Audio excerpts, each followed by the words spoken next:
troops who served, past or present, all those who perished protecting this great country. We truly do appreciate that, and we spent the day in some part remembering those who served and the families of those who served. And in a military town like San Diego, definitely something that hits a little bit closer to home. In fact, the Boy Scout troop that my son belongs to was at Rosecrans Cemetery putting flowers in front of cool. Some of the graves there. And so, yeah, just, if you're driving around today and you have a moment to think about some of the freedoms that we get to enjoy because so many people have made the ultimate sacrifice, it's an awesome moment to do so. But listen, alongside all of that, a lot of people had the day off yesterday and enjoyed themselves in different ways. I know Fletch on the group text yesterday, he said he had himself a weekend. Yeah, just pounded Bud Lights. No. Oh, wait, what? Bush Lights. Bush No, Lights? Bush. Wait. I mean, you are an Anheuser-Busch guy. I'm not. Wait, But- how are you not? We did a blind taste test on the air on 101.5 KGB yesterday, and you love Bud Light. Results are under contest. No, how? Oh, they certainly are not. There was 3 different times that you chose something other than Coors. Results are under contest. Okay. However, Come on Sunday, did have a big day drinking my real favorite beer, which is Coors Light, Well, it turns out it's That's not. not- out by the that's- pool. that's- Check out this sunburn I got. Your third or fourth You favorite see beer. how Oh, pink wow. I am? Wow. You are a little bit rosy this morning. It hurts. And so yesterday, I think it was some combination of hungover and sunburned, but I was down for the count. So to catch you up here, we do an afternoon show over on the Rock Station 101.5 KGB. Yesterday, we lined up 5 different light beers for Fletch to do a taste test on because he said he could pick out Coors Light out of the lineup. It turns out he could not. Yeah. Not only could he not pick out Coors Light, but also he chose Busch Light or Bud Light as his favorite. Which Bud Light, he said, is his least favorite beer on the planet. That was not Bud Light that was in that glass. So- I promise. So Bud Light never finished. I promise you it was. Bud Light never finished lower than second place. Busch Light finished first place twice. And I promise you, this is not an excuse for me trying to get out of this conversation. But do your guys' mics sound funny to you? Yeah, they sound very hollow. Okay, do I need to change something? I don't know what to tell you to change. Yeah, I'll be honest with you. I have zero idea how to fix that problem. So I guess we'll just talk lower. Yeah. It is a weird Deeper. sound, right? Yeah, it is strange. Yeah, there's something's awry, and I don't know. Maybe honestly, it was all the shouting we did in 101.5 KGB in the studio yesterday because my ears are still ringing from the excitement of finding out that his favorite beer is in fact Bud Light.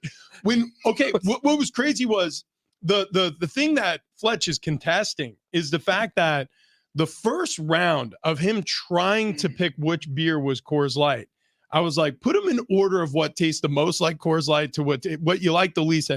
And I thought at first he put Coors Light in last place. I was like, oh my God. I was like, whatever it isn't going to be Coors. And so I got confused and excited. And then I'm like, oh no, okay, I did it wrong. I was like, he actually put the opposite end of our letter range in last place. Right. Coors Light's still alive. But then he put Coors Light in fourth place. We only had 5 beers. And that's where it stood. That's where it ended.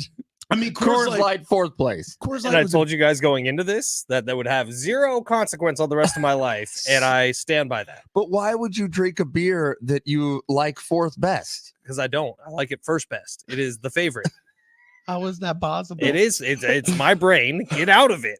Budweiser Scott, if you're listening, Fletch needs so much Bud Light and Busch Light. Yeah. So much. He's got to replace all that Coors Light he's got at home. I drink it all this weekend. All that Coors Light. All Are that you wearing Coors. a Coors Light shirt? Just No, for this is oh, an no. iHeart shirt. Oh, okay, all right. Dude, that was one of the craziest. My other favorite brand. It could not have worked out any better. It could have a lot better. Well, It would have depends. worked out much better, actually. Actually- It was the worst day of my life. I hate it. Well, it was very funny. It was It was incredible. very funny. What was funny is as you were tasting them, you could hear the despair in your voice of I can't taste the difference anymore. Yeah, can I That's tell what you you guys said. the real honest truth? Yeah. All of them. All of them. Maybe outside of the Michelob Ultra. Taste exactly the same. Well, what was crazy was I was like, so which one's the Michelob? Because you started saying, well, this one's for sure the Michelob Ultra. I was like, maybe you can pick the Michelob Ultra, and you were just getting that wrong as well. It gets in your head, man. I'm telling you, like you line up anything, 5 of anything, it gets in your head because you start thinking about subtle differences, and some of them are a little more watery than the others, and some of them are a little bit more like hoppy almost. I think the one you picked out every time was Miller Lite. I think the Miller Lite one I booted every time. Yeah, because you knew that one was Miller Lite. Now Miller Lite, when you poured them all, we poured them all in clear plastic cups. Yeah. And they all looked identical except for Miller Lite, which was darker. Yeah. It's strange also when you take all these beers out of the can, we didn't taste all of them, but how they smell all the same. They almost look identical. Yeah. The foam, the head on the beer looks identical. It's crazy. And then, but the funny thing about this whole experience was the confidence that Ben Fletcher went into this experience What's with. new? But that's the case every time, with the, what was it with the Hardwood and Balls Classic when he took on J-Riff in basketball. The man didn't practice once. He didn't even pick up a basketball outside of us tossing him one in studio and then him swatting it down. I asked Fletch directly, do you think you should go outside and shoot a couple? And he said, nah. That was a direct quote. I got this. Quote, nah. Nah. End quote, Fletch. I don't know what I was expecting coming in today. Probably should have been this.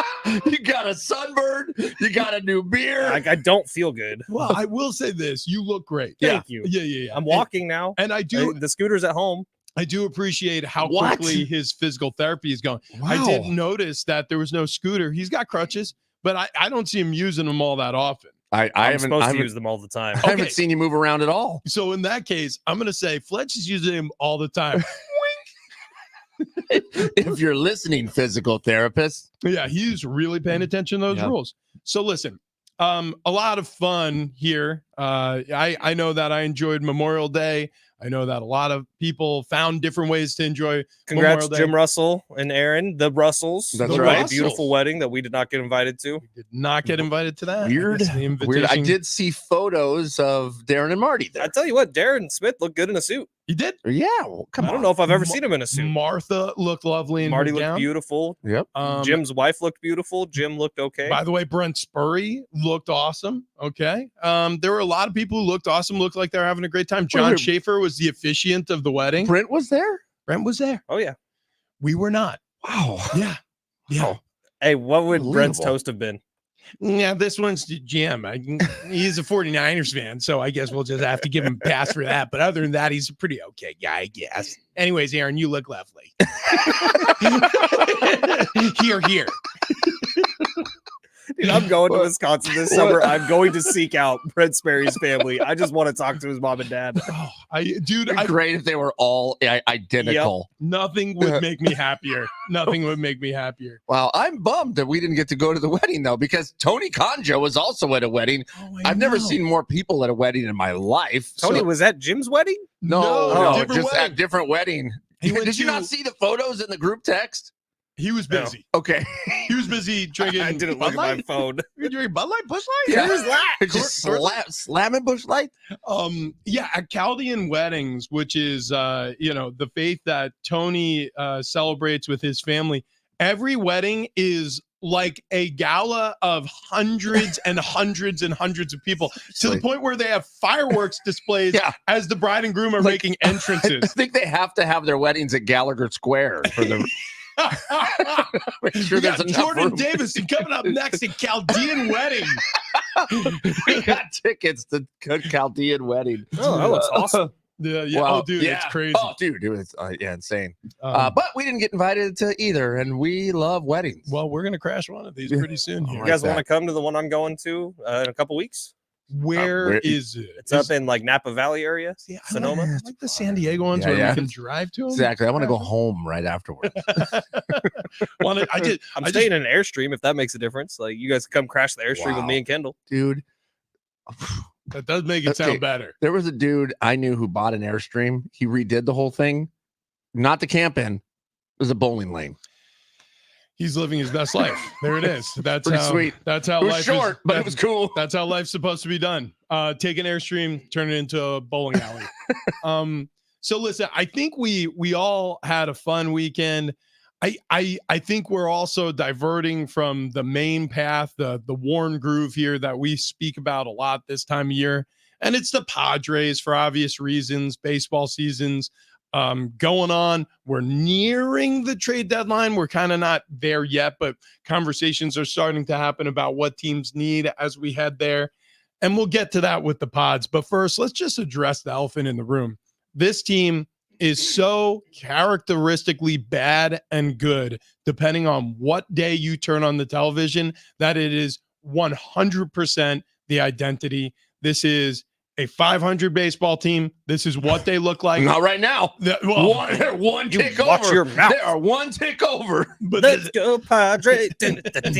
well, good for them, honestly, for finding a way to get the final win or winning the final game against the Yankees on their way out of San Diego and getting the first win of this new series against the Marlins in town before they leave for KC, because they needed to kind of get off this schneid of 12 runs to 1 during the opening 2 games against the Yankees, not ruining the weekend, but certainly putting a damper on it before finally cobbling together a victory. Yeah, no, it was tough. As I look over at your rundown, you're on the wrong day, Richie, but it's There cool. it is. Yeah, of course. All of this is in my brain already. No. Were you on Mondays? No, I was on Wednesday.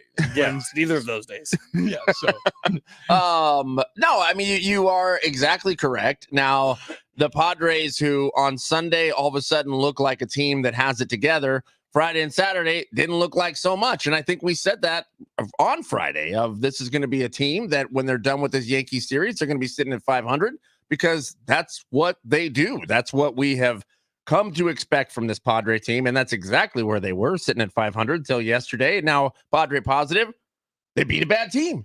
And they did it with a 1-run game. So there's a couple things different here than last year. Unfortunately, the record is still the same from last year. And that's where we're just conditioned to this now of this is a 500 baseball team. Could they turn things around? Sure. It just doesn't look like it on the days that they just get absolutely shellacked by the Yankees.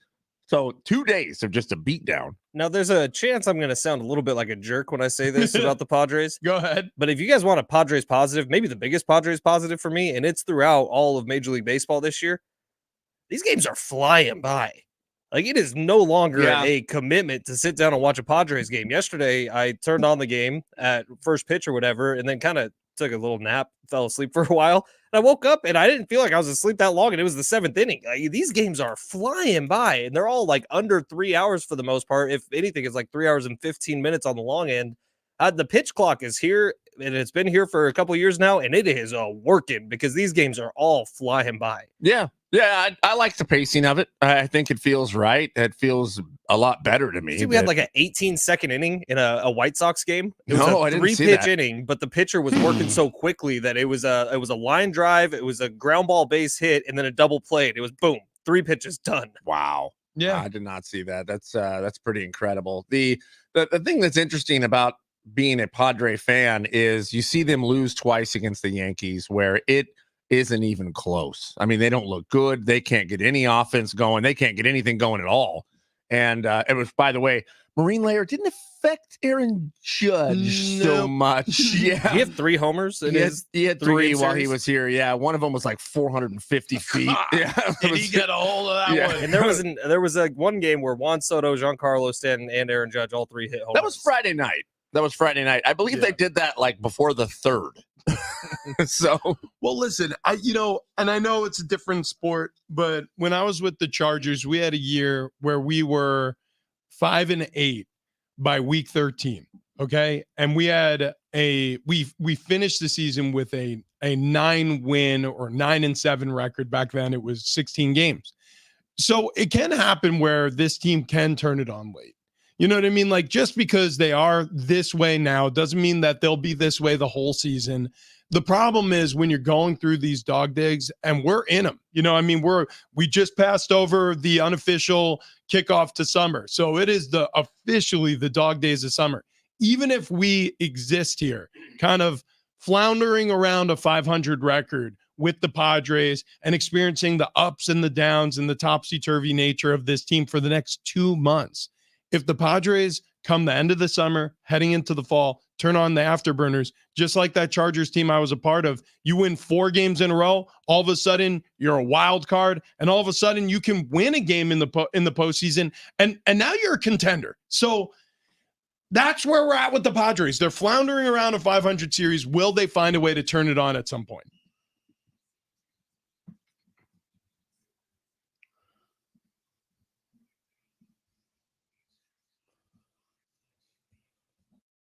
Well, Padres have won 2 straight now after losing a couple to the Yankees. Jake Cronenworth yesterday walking in the winning run in the 7th inning. Back on the diamond today, taking on the Marlins 6:40 tonight. Matt Waldron on the mound at Petco Park for the Pods.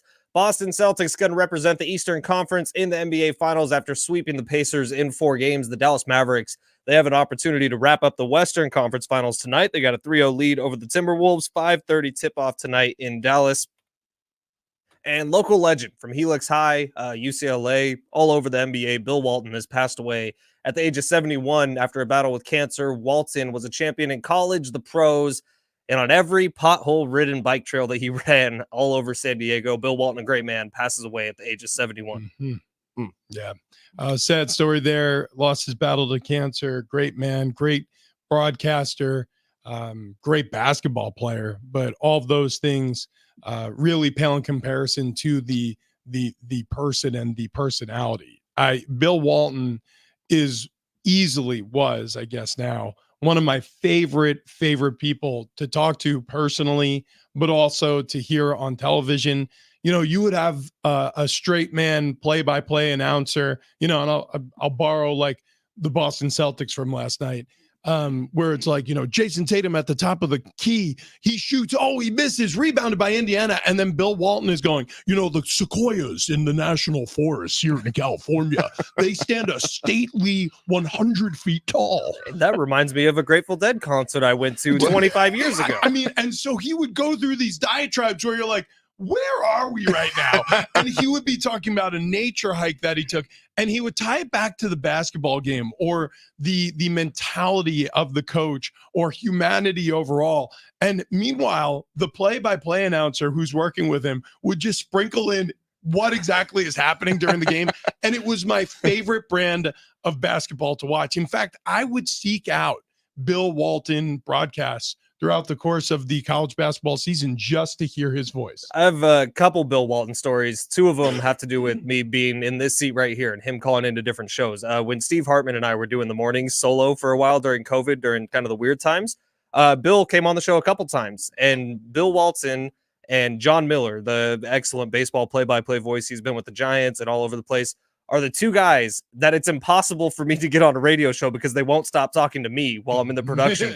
Yeah. And it's like, I'm on kind of a time frame here, guys. I got to get you on. But Bill was always incredibly nice. And then one time I ran into him, I was doing the basketball game with Ted Leitner up in Stanford a couple years ago for Aztecs. And Bill was on the call for that on TV with the Pac-12 network or whatever he was doing. And before the game, he kind of comes over and does a walk by. His little setup was on the other side, but locks eyes with Ted Leitner. Yep. And then it was 30 minutes of Ted Leitner and Bill Walton going back and forth. And I was just kind of sitting there taking it in.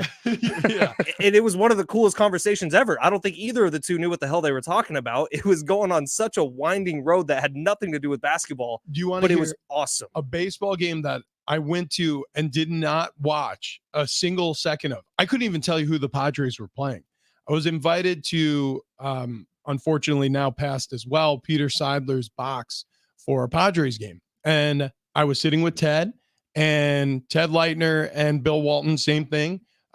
Bill came walking over from his side of the box and said, "Hey, Teddy."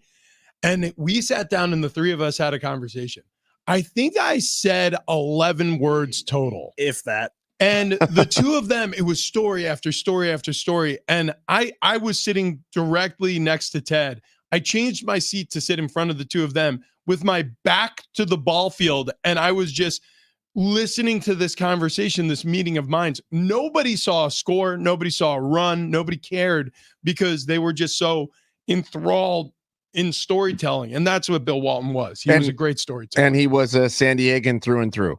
Born in La Mesa, grew up just south of Lake Murray, and did a ton for this city, not only as an advocate for the homeless or an advocate for the city, which, by the way, he did a lot with the homeless, which my Bill Walton run-ins were over on the news side with Coco, as he was trying to make change here in San Diego. But, man, he lit the city up with his smile, with his attitude. He was always in a great mood. There was story after story of him riding his bike around Balboa Park, where he lived in that area.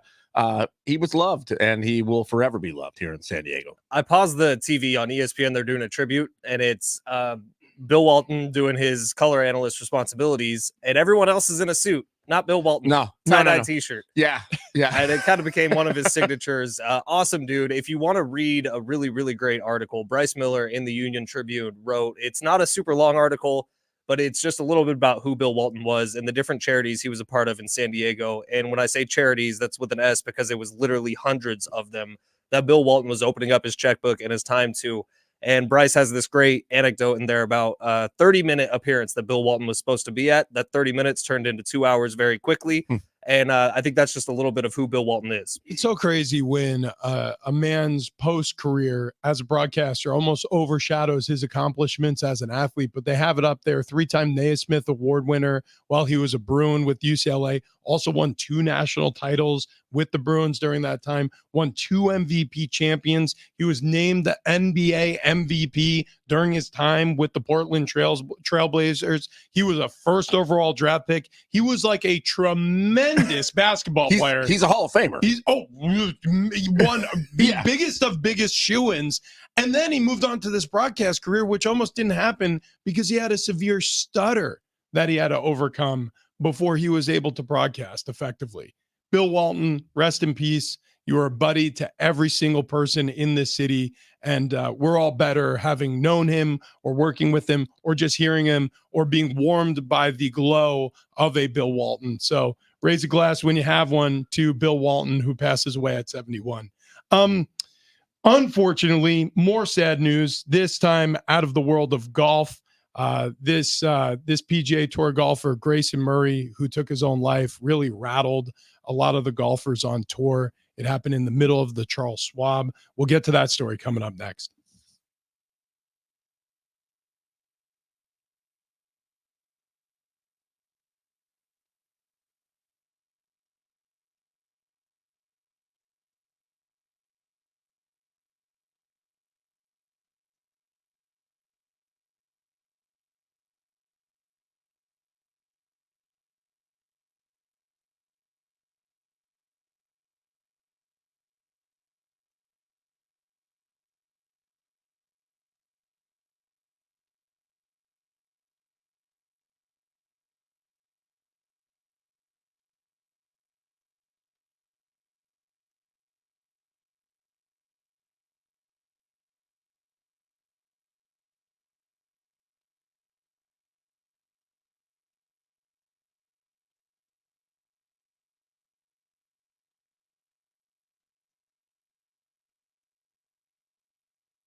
That's right. And while you are listening on the free iHeartRadio app, open it up, check out the front screen there. You'll see a little microphone. That's the talkback mic. Tap the talkback mic and you can send us a message. Ask us a question. Ask us anything you want.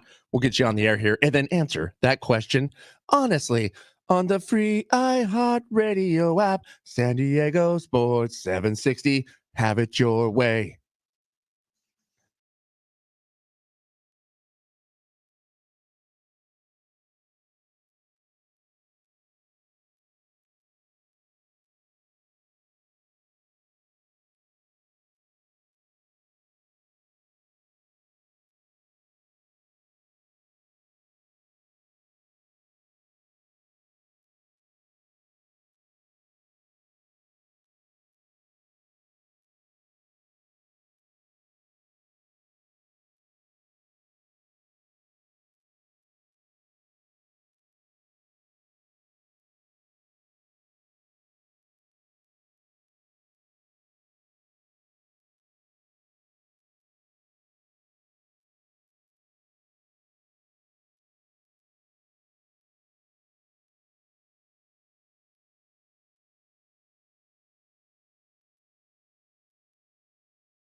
This update presented by AutoZone. Get in the zone. We're going to start off with the Pods. They've won 2 straight after yesterday's 2-1 win over the Marlins. Jake Cronenworth walking in the winning run in the 7th inning. Back on the diamond today. They got the Marlins at 6:40 tonight. Matt Waldron going to be on the mound for the Padres. The Boston Celtics will represent the Eastern Conference in the NBA Finals. They swept the Pacers in 4 games. The Dallas Mavericks have an opportunity to wrap up the Western Conference Finals tonight. They got a 3-0 lead over the Timberwolves. 5:30 tip-off tonight in Dallas. And local legend Bill Walton passes away at the age of 71 after a battle with cancer. It's time to say goodnight to that check engine light with the free AutoZone Fix Finder service. It'll help troubleshoot the likely cause of your light for free so you can drive with peace of mind. Restrictions do apply. Get in the zone. AutoZone.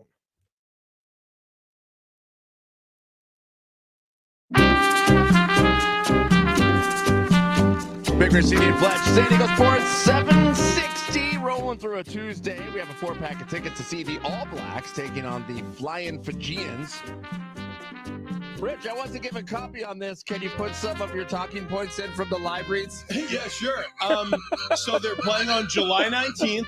Okay, these are 2 of the most insanely talented rugby sides in the world. The All Blacks, there have been multiple documentaries on the All Blacks. You can look up books written about the culture of this team. In the rugby world, it doesn't get any better than this. And so if you're really interested, Ticketmaster.com is where you get the tickets. They're going super fast. Again, the Flying Fijians against the All Blacks, Snapdragon Stadium, July 19th. Get you some. That is exactly what I wrote in the giveaways portion of today's rundown. Let me give it a look. Holy cow. It was like when we share a brain. That's incredible. Yeah. My gosh, that is great. Well, as we laugh, we have to move on to something very sad. I feel like we need to bring this up. Rich, you put a post out on, was it Sunday? Was it yesterday? I don't remember. I think it was, it was Sunday. Sunday. I mean, very heartfelt, gut-wrenching, a tragedy in the PGA, the world of golf. Suicide, man. Grayson Murray, 30-year-old golfer, exited after his first round at the Charles Schwab. He cited illness. He didn't finish the round and then was found dead, unfortunately. His parents confirmed it was a suicide. Grayson had been very open and honest about his battles with his mental health and how important his family was, helping him pull through certain things and substance abuse. He was a young superstar, two-time PGA Tour winner, and credited his most recent win with his sobriety. I believe he was 5 months sober before winning the Sony recently. This is a guy who really, when you look from the outside in, it feels like he has the world by the balls, right? Like he has everything anybody could ever want. Professional athlete, talented, young, handsome dude, and personable. Like when you hear him speak, you're like, wow, like this is a guy who you want to be around, and very vulnerable and open about his struggles. And so that even brought you closer to him. Now, I'm learning all of this, unfortunately, after he took his own life. And it occurred to me like, gosh, I wish that more people were honest about things and struggles that they may have had during their life, because maybe it wouldn't feel so isolating and alone when you do feel this way. And I had at one point felt that way. And it was back in 2011. And I put this up on Instagram. So if somebody in your life, you think maybe going through something like this and you don't know how to broach the topic, maybe just go ahead and shoot them the link. Yeah, I don't know. All I'm trying to do is get the message out that if you're feeling this way, or you think somebody out there is feeling this way, they're not alone. Because in 2011, I was with the Patriots and I got a concussion. And for the first time in my life, in my entire time playing football wasn't there as a sanctuary, as a place to work out some of whatever demons are inside of me. And things got pretty dark. I wasn't allowed to practice. I wasn't allowed to work out. I was isolated because the doctors felt that was what was best to recover from this concussion. And after long, depression snuck in. And I don't know if it was directly linked to the concussion. Maybe it was. I don't know if it was in there inside of me and it was just waiting for an opportunity and it found one. But when depression gets a hold of you, it feels like there's no escaping. It feels like you are being weighed down by something. It doesn't feel like you're in control anymore. And it feels like, if this is what the rest of my life is going to feel like, then I don't want a rest of my life. And when you start making plans and you start thinking about doing something that will end it all, it's that point where, fortunately, I picked up the phone and I called my dad and I got him on the phone and I said, I'm in a real bad spot. And the very next day, my dad drove up to Boston and he spent about a week with me. And we didn't talk very much, by the way, about all that stuff. I think we like hung a TV up on the wall.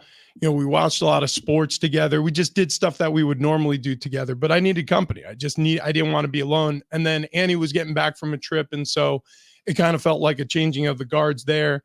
And thank God I made that phone call, because I honestly think I would have done something. I would have done something stupid.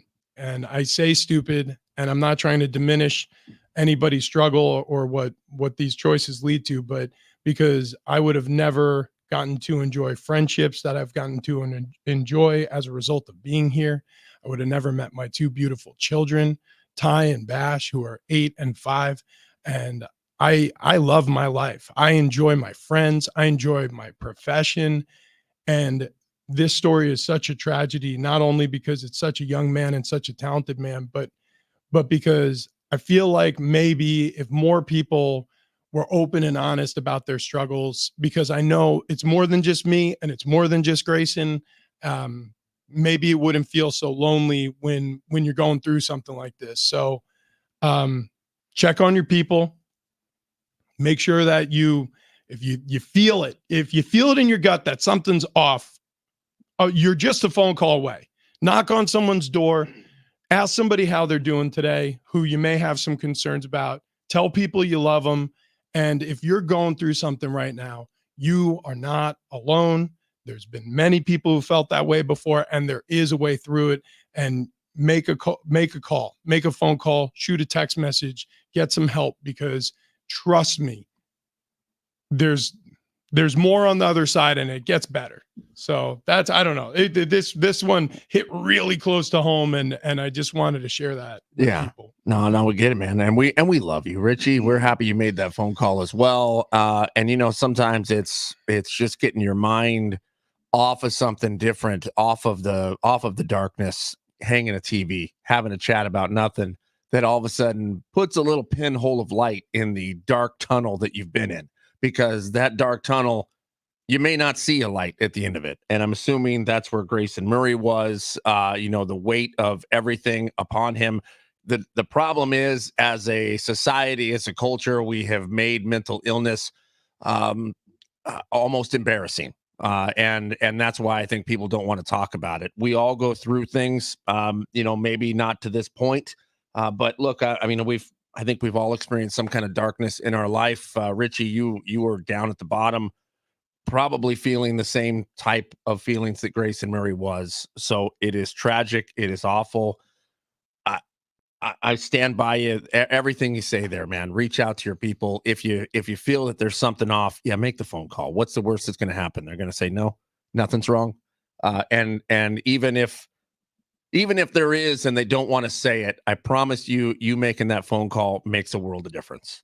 We're glad you're here, big fella. Yeah. I'm glad I'm here too. And, and I love you guys too. And this is part of the experience of life. We're all going to know somebody who unfortunately is going to make this decision. Gosh, I had a friend in high school, and I mean a real close friend, take his life. And it was a tragedy. And I think maybe if it weren't for that, maybe I would have made worse decisions, but it was because I saw what it did to his family. Yeah. And I saw how it made me feel, that I didn't want the people who I love the most around me to go through that. And so I don't know, that was definitely part of the calculus, making that phone call. But trust me, there is something on the other side. You got to get through some stuff. And I wish Grayson Murray, I wish he had that forethought, and maybe that he could see a little bit further down the road, because you can get to some good after the bad. There's no question about it. Right. No, absolutely right. I feel like I got to switch gears here. I don't talk about Bud Light or something. Yeah. Talk about how hot Rich is. No. Well, I mean, there was, we could spend hours on that. Hours. There's so many routes we could go. I mean, no, let's focus on the hot. Wait. We did do the light beer taste test yesterday, and we discovered a lot about ourselves that day, didn't we?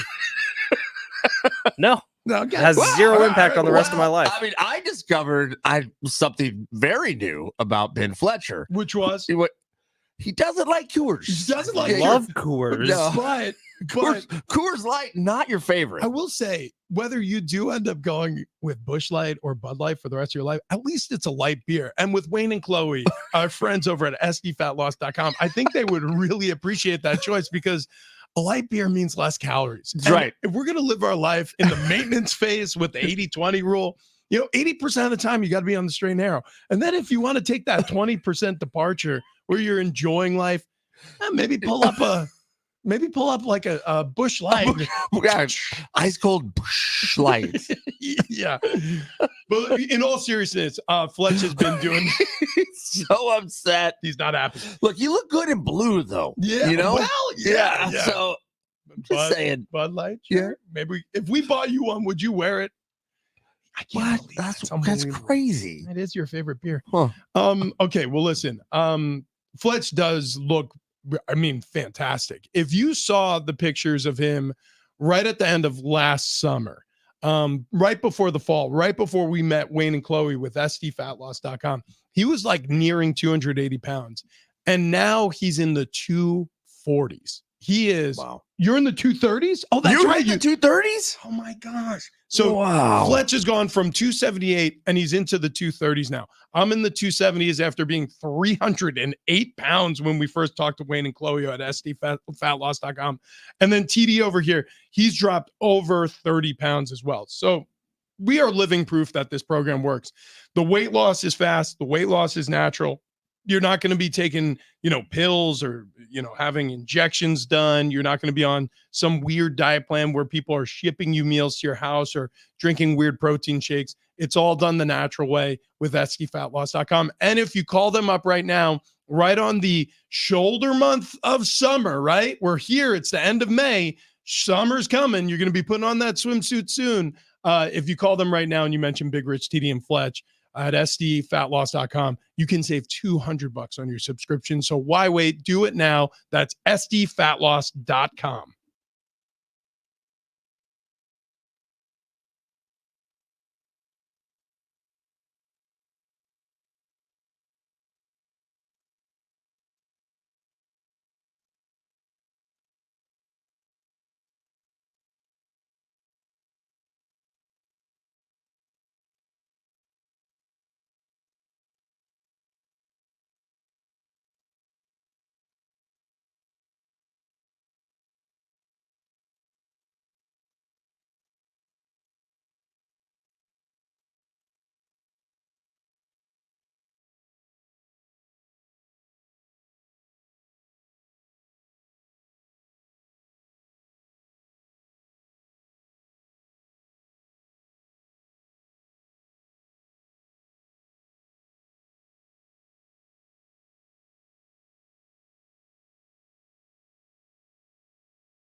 Big Rich, TD, and Fletch. Happy Tuesday to those who celebrate.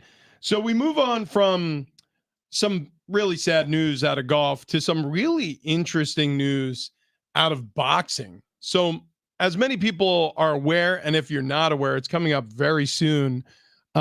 Is it July, or is it June 20th, or is it July 20th? I believe it's July 20th, but we're within 2 months away from this long anticipated bout between July 20th. Jake Paul and Mike Tyson. July 20th. July 20th. It's going to be on pay-per-view. I believe it's going to be 2024, on by the way. Netflix. Yeah. 2024. It's not coming up in a year. So good. If you've been following these headlines, and if you've been following either of these two athletes, and I kind of say that in air quotes in terms of Jake Paul, but look, he's being paid to fight professionally. So I think he's legit now.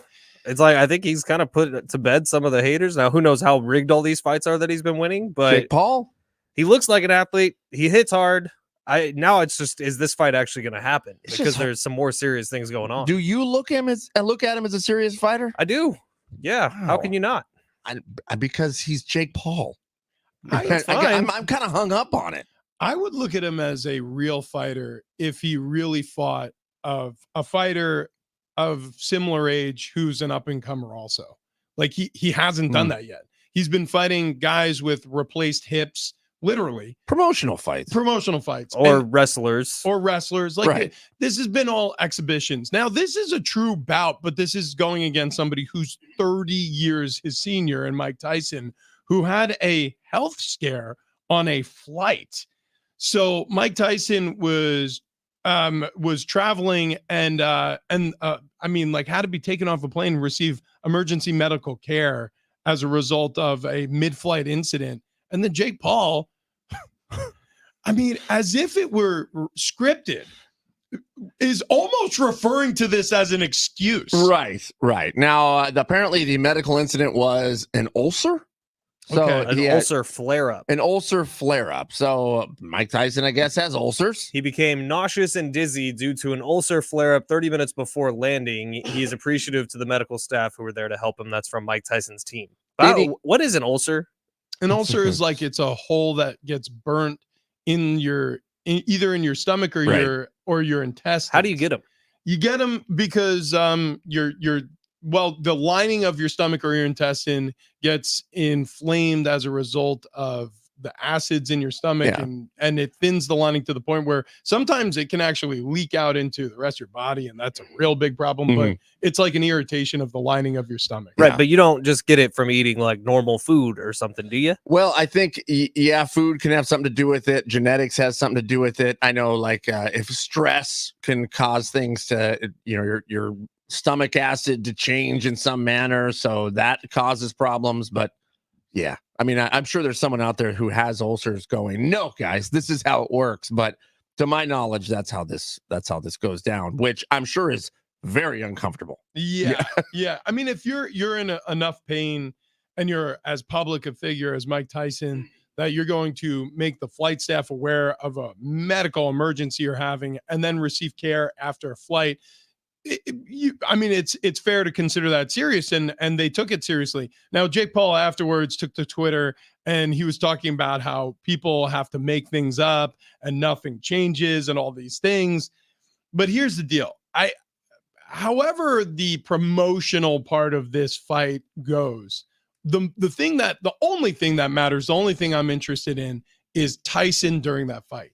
If Tyson looks like he's not taking opportunities when they present themselves to knock this dude out, well, then it's not a real fight. Yeah, exactly. And that's what happened with Roy Jones Jr. and him during that exhibition. And everybody got paid. Everybody made a lot of money off of that fight. And maybe that's all this is. I hope it's not.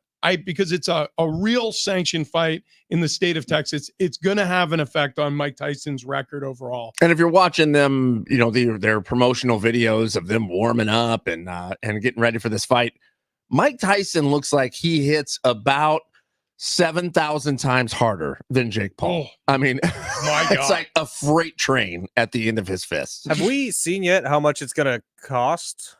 No, but to stream it, it's got to be pay-per-view, right? It won't just be on Netflix. Yeah. Well, I believe it's on Netflix, but I think this is going to be their first paid per view option. Yeah. How much are you willing to pay?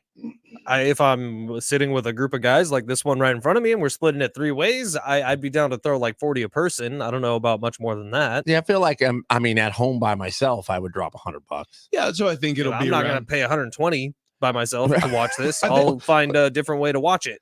If it's 120 and I'm already in at 100, I'd probably pony up the other 20. Yeah, that's the thing about me is like pretty much if I'm interested, I'm interested. So pretty much if it's here's what I would hate though is I pay 3 seconds long.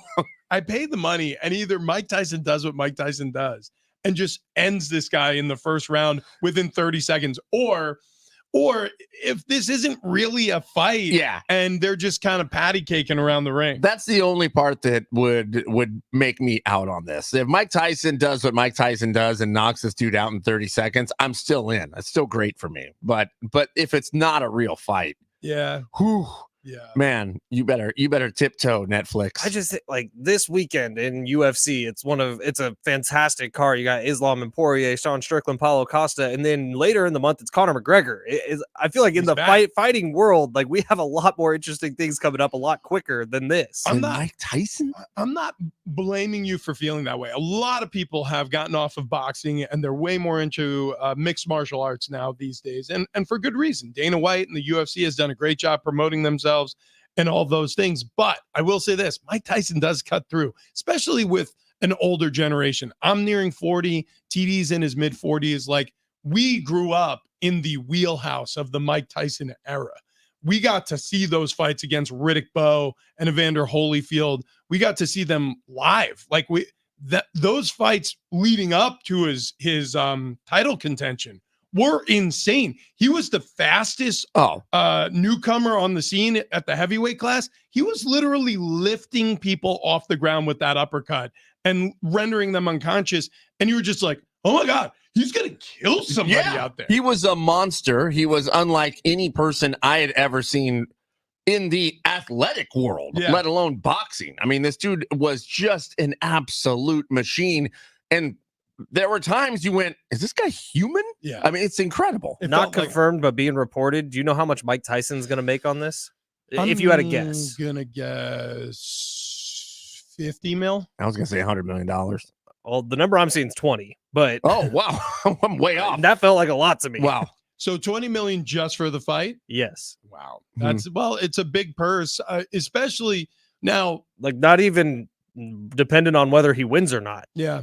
Yeah. I mean, that's a big take for a guy who's in his late 50s to fight. A guy that's also had a history of money problems. So he after this fight, he may have like 20 million and $130. Yeah, well, yeah, it's possible. Yeah. I mean, Mike can spend some money. There's no question about that. Speaking of somebody who needs absolutely zero money ever again for the rest of his life, doesn't need to work another single day. He's doing it anyways. But for whatever reason, he's doing it anyways. We'll get to him on the other side, plus our morning monologues.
This update is presented by AutoZone. Get in the zone. We're going to start off with the Padres. They've won 2 straight after yesterday's 2-1 win over the Marlins. Jake Cronenworth walking in the winning run in the 7th inning. Back on the diamond today. They got the Marlins at 6:40 tonight at Petco Park. Matt Waldron going to be on the bump for the Pods.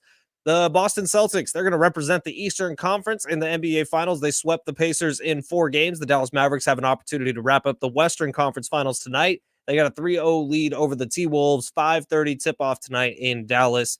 And local legend Bill Walton has passed away at the age of 71 after a battle with cancer. It's time to say goodnight to that check engine light with the free AutoZone Fix Finder service. It'll help troubleshoot the likely cause of your light for free so you can drive with peace of mind. Restrictions do apply. Get in the zone. AutoZone.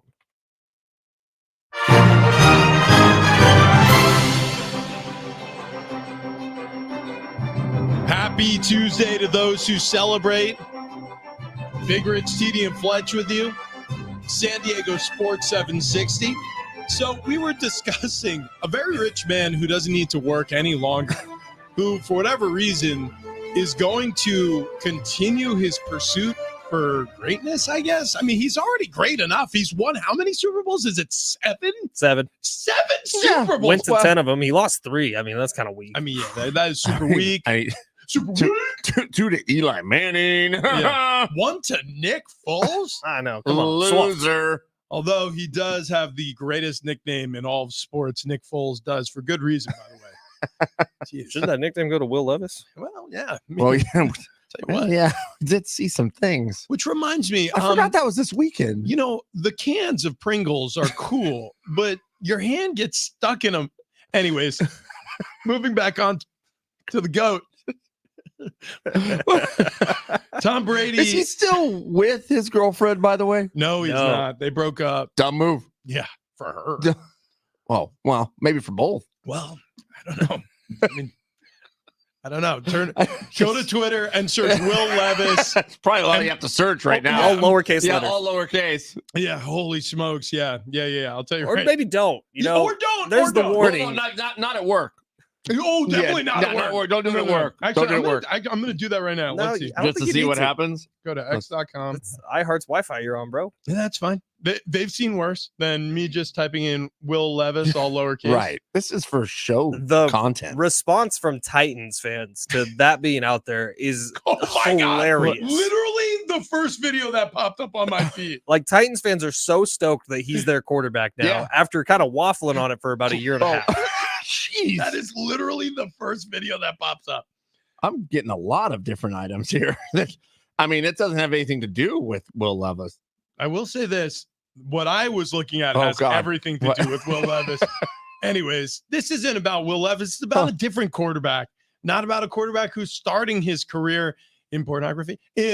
Also, can we stay on this for one more Yeah, second? go ahead, Because go ahead. serious question. Have we had a quarterback sex tape released yet until this weekend? No. Wait, is he breaking new ground? I searched. There are no other quarterback sex tapes to my knowledge. I'm talking about an NFL quarterback who had something released during their career or after. I even searched for some of the guys who you would assume there would be a sex tape on. Like Johnny Manziel. Yeah. I'll tell you what, I typed in Will Levis in Twitter, and I mean, there is nothing to do with football. Okay, Yeah, for dude. pages and pages. Absolutely nothing. I promise you. Here's what I'm going to do it again.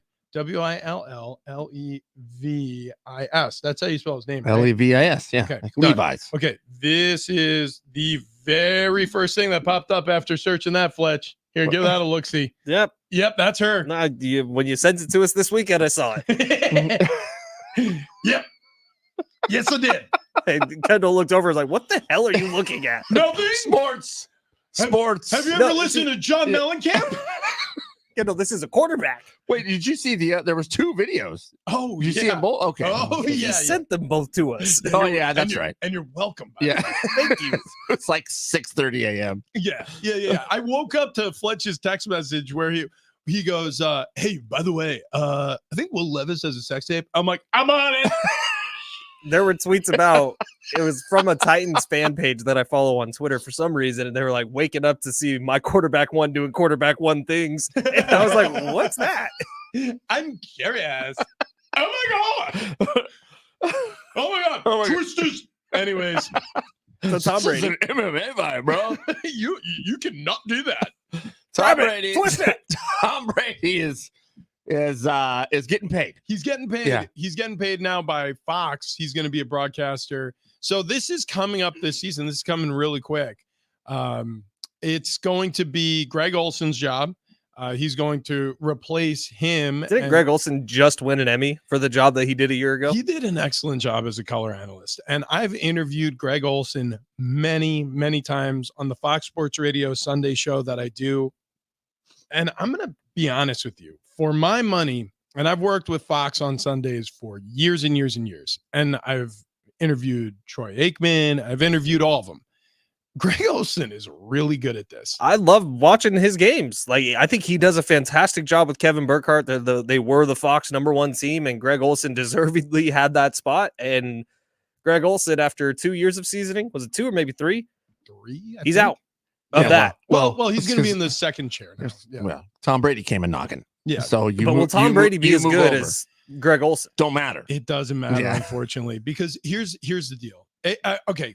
Will Tom Brady be as good as Greg Olson right out the gates? Most likely not, because it's very difficult to be proficient at something, very proficient at something that you've never done before.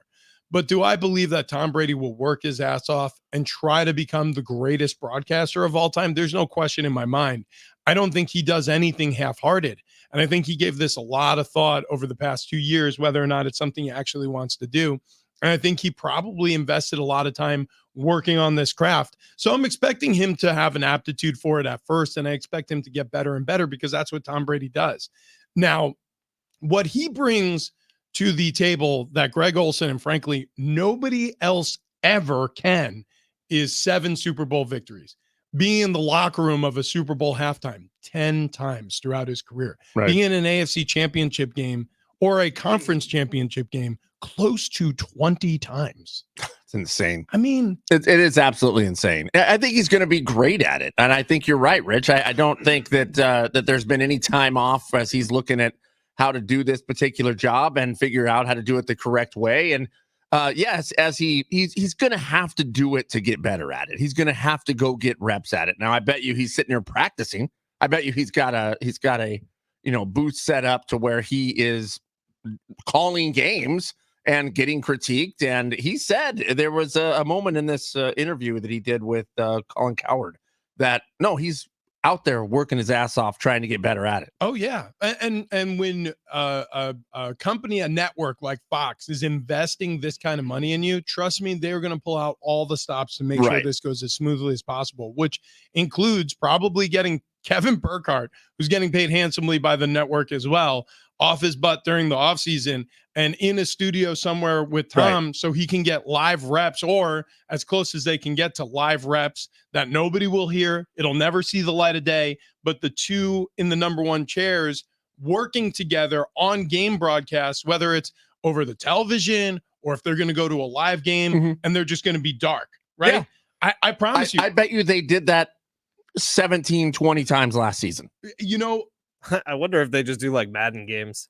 Or it could, they just sit there watching and commentating. It could be Madden. I would say it would be more likely. So I did this broadcast boot camp through the NFL, and I forget the name of the play. I wish I remembered the name of the play-by-play broadcaster who worked with like 20 of us because there were probably maybe 60 people total. And so they had 2 or 3 broadcasters who came in and did play-by-play on a quarter of football for each of us.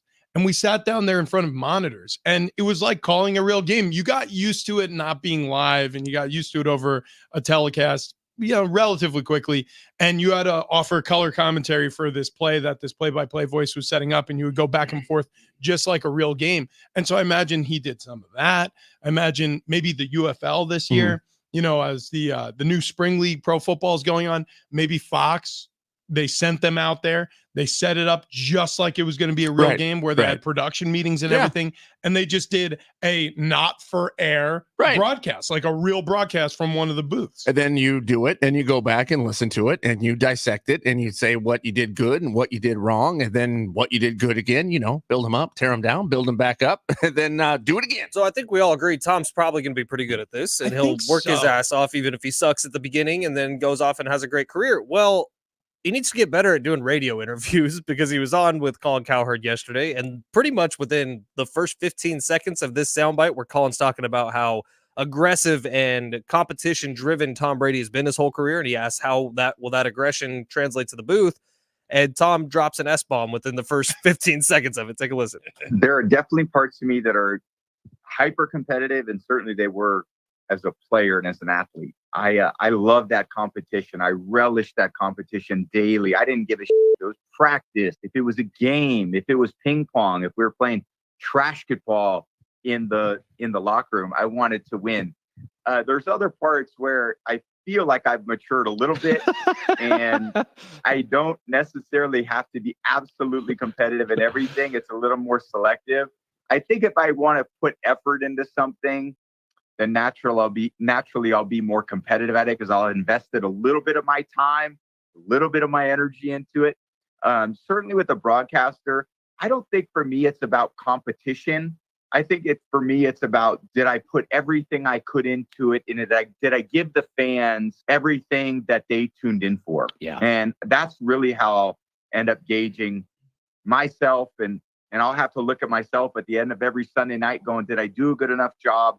Did I live up to the belief that Fox had in me? Did I live up to the expectations of my teammates, Kevin Burkhardt and Aaron and Tom? And when you are a football player, you can dump your heart and soul into something, and you could still fail. You could still fail. Now, Tom Brady never experienced that. He dumped his heart and soul into something, and he soared, and he had great successes. And it came with a cost, obviously. It wasn't always perfect, and he had moments in his playing career that I'm sure he considers abundant failures that many of us would say, like, no, that wasn't a failure at all. That was an incredible run, or, like the undefeated regular season. I'm sure the fact that it was capped with a loss to the Giants in the Super Bowl, that's not something he celebrates. Meanwhile, the rest of football goes, I mean, I wish I could have been on a team that won every single game. But so his margin for error is much different than other people's. I'm curious how he handles the early failures in broadcast. Like, I'm curious because there will be struggles. I'm curious how he rolls with those punches and if it's different than during his career. Yeah, it might be a little bit strange for him because it's not like it's his rookie season in the NFL. Like, you're good now. You are now the greatest of all time, but maybe you're not the greatest broadcaster of all time. So does that mess with your head a little bit? Look, really what I'm looking at here is who's handling the dump button over with Colin Cowherd? I mean, yes, because that we bleeped it on our end. Yeah. That was not bleeped when it was live on Colin's air. Now it's tricky. Are you going to be the guy that dumps Tom Brady? That's a good point. Well, yes, that's a good point. It's a tricky situation to be in. Nobody wouldn't dump Tom Brady if he dropped an S-bomb on our show. It'd be tough to, man. Yeah, I trust me. Somebody would come back and say something. We would have a problem on our end. Everything he says is gold, though. Yeah, but it's Tom Brady. Yeah. I don't know. I don't think it matters. Friday. Oh yeah, Friday. What's today? Yesterday afternoon. Oh yeah, that's a good point. Yeah, we did work yesterday, and also I was at a car dealership.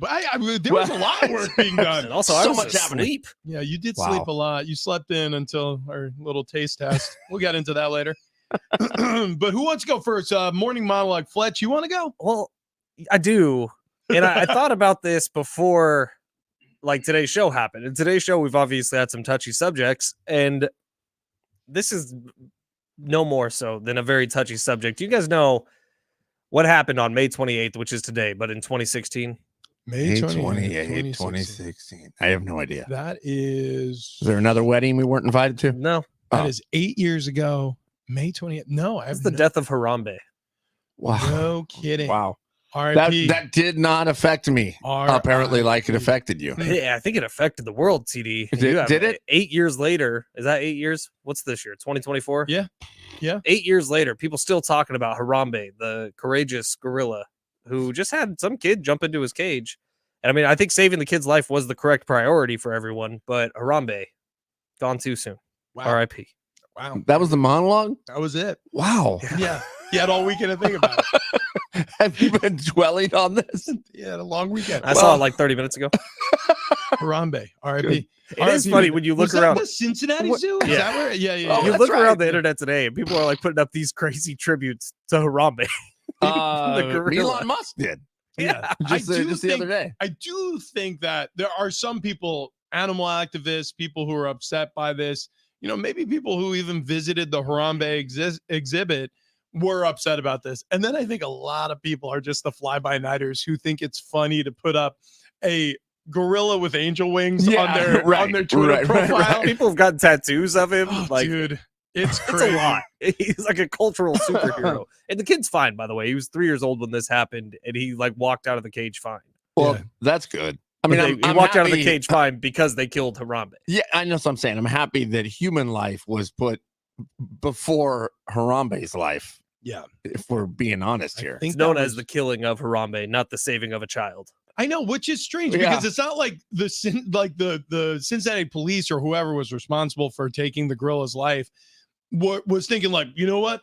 I feel like killing a gorilla today. Like, Right, They were right. trying to save a young boy who unfortunately ended up in the gorilla exhibit, which, by the way, if you're going to the Not a zoo, good place to be. Yeah, no, Yeah, no, just no, try no, to no, stay out no, of Like the I've seen No, the Planet of the Apes no, movies, yeah. man. You don't mess with them. even like the flamingo exhibit, as you're walking into the San Diego Zoo, like don't hang the kids over the banisters because who knows what a flamingo is really capable of if they're hungry enough. When I was a kid, my dad set me up on one of the pillars at the Hoover Dam. Oh wow. Yeah, yeah. I remember staring down the thing. You can't do that anymore. So I got that memory lodged in my skull for the rest of my life. It barely affected me. Yeah, definitely not. Daddy loved me, I promise. All right, TD. Yeah. Is that your morning monologue? No, I'm not. I want to talk about Harambe. No, I'm just what I'd like to talk about is the fact that we set up a very legit taste test All right, I'll be back. for Fletch. I mean, no, whoa. Don't take those headphones off, buddy. No. Do not take those We headphones want off. you to hear this. Listen, it was completely legit. There was no trickery. Under There was contest. no tomfoolery. How There could was. there be anything under contest? We did the same thing 3 times in front of you, and both Rich and I labeled them accordingly. The So first time, how- nothing was labeled. How would there? Okay, I this- took a picture and I Yeah. showed it to you afterwards. How could there be any trickery in this? Was Rich not very confused? Oh, no. No, it was confused. The Well, only thing one, was, so we this is the way we did it. I called it beer A, B, C, D, and E to disguise their identity. right. I took a picture of it. When Fletch put his favorite beer, or so I thought, in last place, it shook me up so much. I'm like, whoa. Hang on. E is in last place, and then you're like, yeah. Or no, A is in last place, yeah. And you're like, yeah. And I'm like, oh my God, that's Coors Light. He put it in 5th place. I can't believe Well, this you is were happening. playing like the shell game with the cups, by the way. But then I realized, I was like, oh no, he actually put E in last place. I was like, that was not Coors Light. I think it was Miller. It was. And I then- think he picked Miller last every time. And then I corrected. I go, oh no, never mind. I was like, I got it now. Everything's fine. All right, continue. And then he goes and he puts beer A, which was Coors Light, in 4th place. I was like, holy God, he did it. He did it. He hates it. Anyways, there was nothing that wasn't legit about it. I don't know how it's under contest in any manner.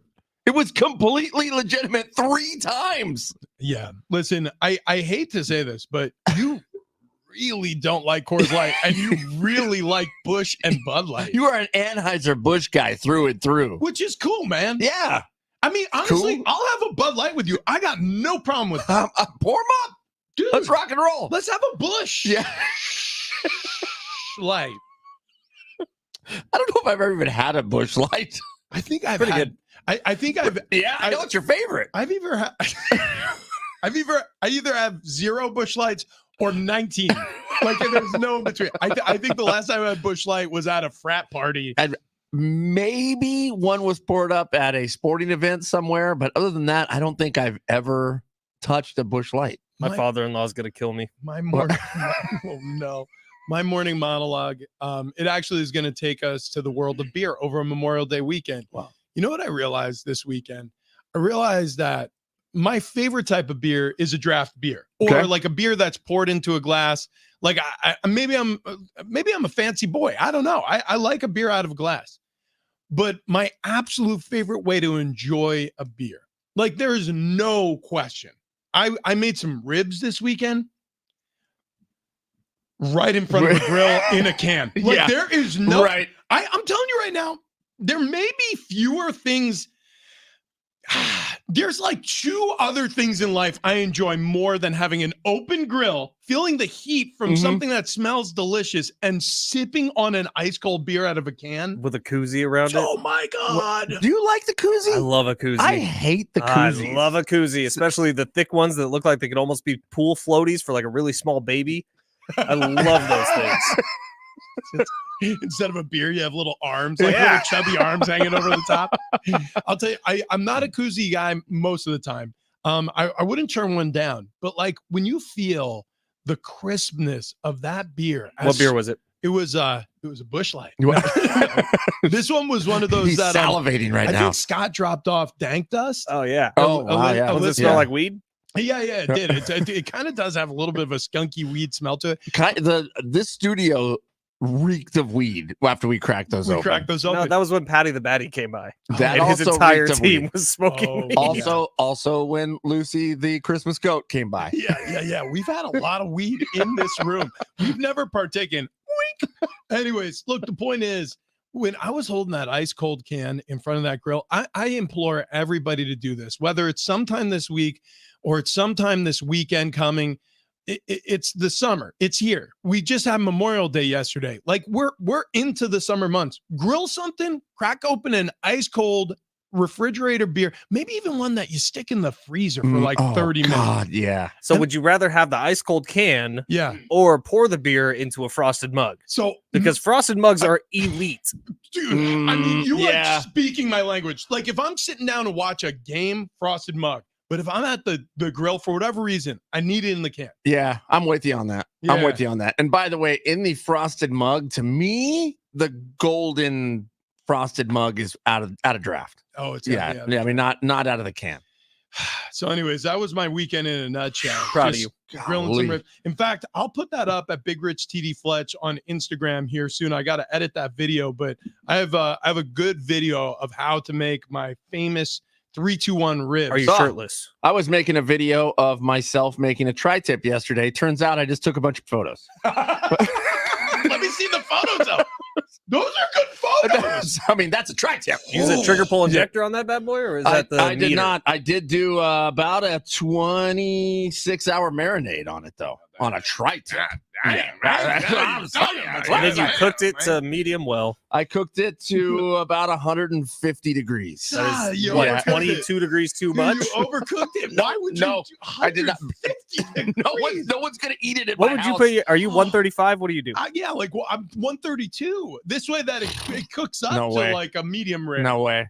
No way. When You're an you pull it and insane rest person who likes to was- ruin it's great pink. meat. It's pink in the middle. Here, check this It's out. pink in the middle. I'll post this later, but Oh, good. this is me Oh, yeah. rocking and rolling with a rib. Good Lord. Look at that. First of all, look at that Oh, look at that rack. slab. Oh, come on. Oh gosh. God. Okay. What do you do? Put them in the oven first? No. So I set them up inside and then I put them on the grill outside.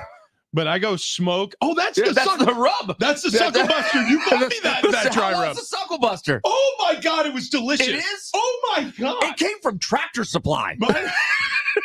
I have 2 more racks of ribs. I'm gonna redo this and bring them in. Actually, maybe I'll do that for Friday's show. Oh, that's good. For a Bar Car Friday. Golly. Anyways, it was the best day of my life. Oh my God, look at those things. Oh, I did tell Marty Caswell, because she also eats her meat like Travis does. Yeah. That we were gonna make her a tri-tip sandwich with your sous vide, and it was gonna be perfect. Oh yeah, we should do that. Yeah. We should do that. I'm fine with that. Flamethrower, We sous vide, should give it a perfect. shot. 135 internal temperature. Yeah. It was like, well, it's probably close to 150 when I pulled it. I hate that. I hate that you did that. But I love everything else you did. No one else would eat it in my house Look otherwise. at this. This is the cutting. There you Oh go. my Look at God. that. Look at that. That's a drippy rib. That's good. Anyways, that's going to be up at Big Rich TD Fletch. That's going to be later today on Instagram, on X. Drippy Rib is going to be the name of our first album. Pretty sure that was I was going to go there. I'm pretty sure a Titans quarterback already has that patent pending, drippy rib. Anyways, the Celtics, they swept the Indiana Pacers. What's next for the NBA? We'll get to that on the other side.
People are going to forget.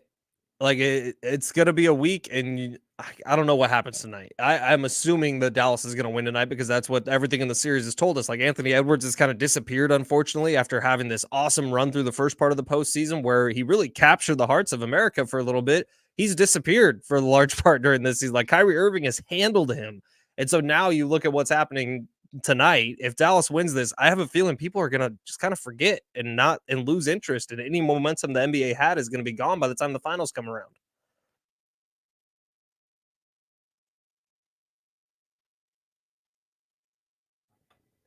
That might have been one of those things that you just didn't need to read. It's not even a person that's emailing you. Like, it's not like Aaron Bauman's texting you and you're like, oh, this would be good for the show. This is, you got a reminder about your password.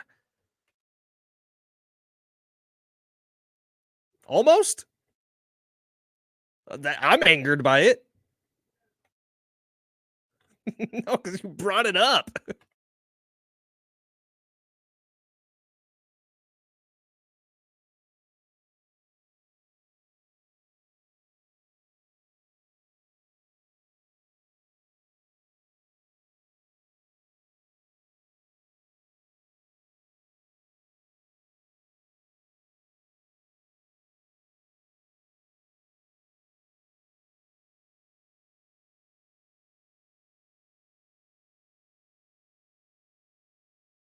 Similar range over the course of the regular season, over the course of the playoffs. But Anthony Edwards is the type of character in this series who could really, at very least, put up a fight. Here's the problem. No team in the history of the NBA in the conference finals, either side, has ever come back from a 3-0 deficit. It's never happened. So I don't think it happens this year. The numbers, the odds are stacked against the Minnesota Timberwolves in this Dallas series. So we'll see. But yeah, it looks like we're going to have a Dallas Mavericks Celtics final. And if you don't like that, tough noogies, because that's what we're careening toward. Yeah, without a doubt. What are we watching there, Fletch? What do you have up on the screen? I do not know. There's this is the cheese wheel thing. Yeah. So this is the cheese chase. I watched a documentary on this. I forget which Northern European country this happens in, but they literally roll a wheel of cheese down a hill, and whoever captures it, they get a huge amount of money. Wow. Well, I mean, if you go back to the beginning of that, there's a guy in a blue shirt. Check out his athleticism. Go back a little before. Right here, he goes down. Wait, back up. Looks a little bit more. Look at it. Okay, there you go. He goes down and he pops right back up. I mean, wow. This guy's incredible. He goes whoop, down, whoa, up. Whoa. Nope. He's still running. Whoa. Yeah. Oh, wow. Oh, and then it gets away from a little bit. Okay. Do you think Fletch could do this? If all of these people walk away without a broken leg, I'm going to be so pissed off because this is so much more violent than my walk. Dude, if there is any sightings of an acorn, I do not want you going anywhere near that hill. It's in Gloucestershire. Gloucester? It's like the sauce. Worcestershire. Gloucestershire. Go get your sister's sauce. Worcestershire sauce. Go get your sister's sauce. Yeah. All right. What else do we want to talk about? That's it. Coming up next. Call Cowherd. The herd's next. Sometimes you got to wipe the plate clean. Sometimes you got to wipe home plate clean. The MLB finally got it right. That's next.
Hey, what's going on, guys? It's TD. And look, I know that it sucks being overweight. I get it. I've been there. I've been there actually numerous times in my life because I've tried a number of different fad diets where, guess what? They worked. I dropped some pounds, but as soon as I stopped whatever the fad diet was, I gained the weight right back. And then SD Fat Loss came into my life. And look, they came to us, Wayne and Chloe. They said, hey, look, we can show you how to lose 20 to 30 pounds in 8 weeks' time. And I said, okay, doesn't sound possible, but yeah, sign me up. Let's see what happens. Well, it did. I lost 31 pounds in 8 weeks' time. Rich, 35 plus. Fletch now pushing 50 pounds gone with SD Fat Loss. But here's the beauty of it. We stopped the weight loss phase, or at least Rich and I did. We stopped the weight loss phase way back in November of last year, and I have kept that 30 pounds off since then. That's the secret with SD Fat Loss. You're not going to gain the weight right back like some of these prescription medications diets where you take some drug, you don't even really know what it's doing in your body, and then as soon as you stop the drug, you gain the weight back. That's not healthy. That's not the right way to do it. SDFatLoss.com, that is the right way to do it. And if you go there, you can schedule a free consultation today. That's what I said, free consultation. They'll walk you through what the plan's going to be. They'll walk you through what it's going to look like, how it's going to work. And I'm telling you, you follow that plan, you're going to feel a whole lot better. Not just in 8 weeks' time. You're going to feel a whole lot better in just a couple weeks' time because the weight comes off fast. You start being able to move around again. The aches and pains go away. And then as you're staring down summertime, you go, you know what? I'm going to have a rockin' bod at the beach. I mean, a rockin' bod, thanks to SDFatLoss.com. Go there, mention the show, save yourself $200. Yep, go there. Mention Big Rich, TD, and Fletch. That is the key words, the phrase that pays $200. That's what they call it there at SD Fat Loss. Look, I don't make it up. I'm just reading copy here, boys. SDFatLoss.com. Go there right now. SDFatLoss.com.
Big Rich, TD, and Fletch with you, San Diego Sports 760.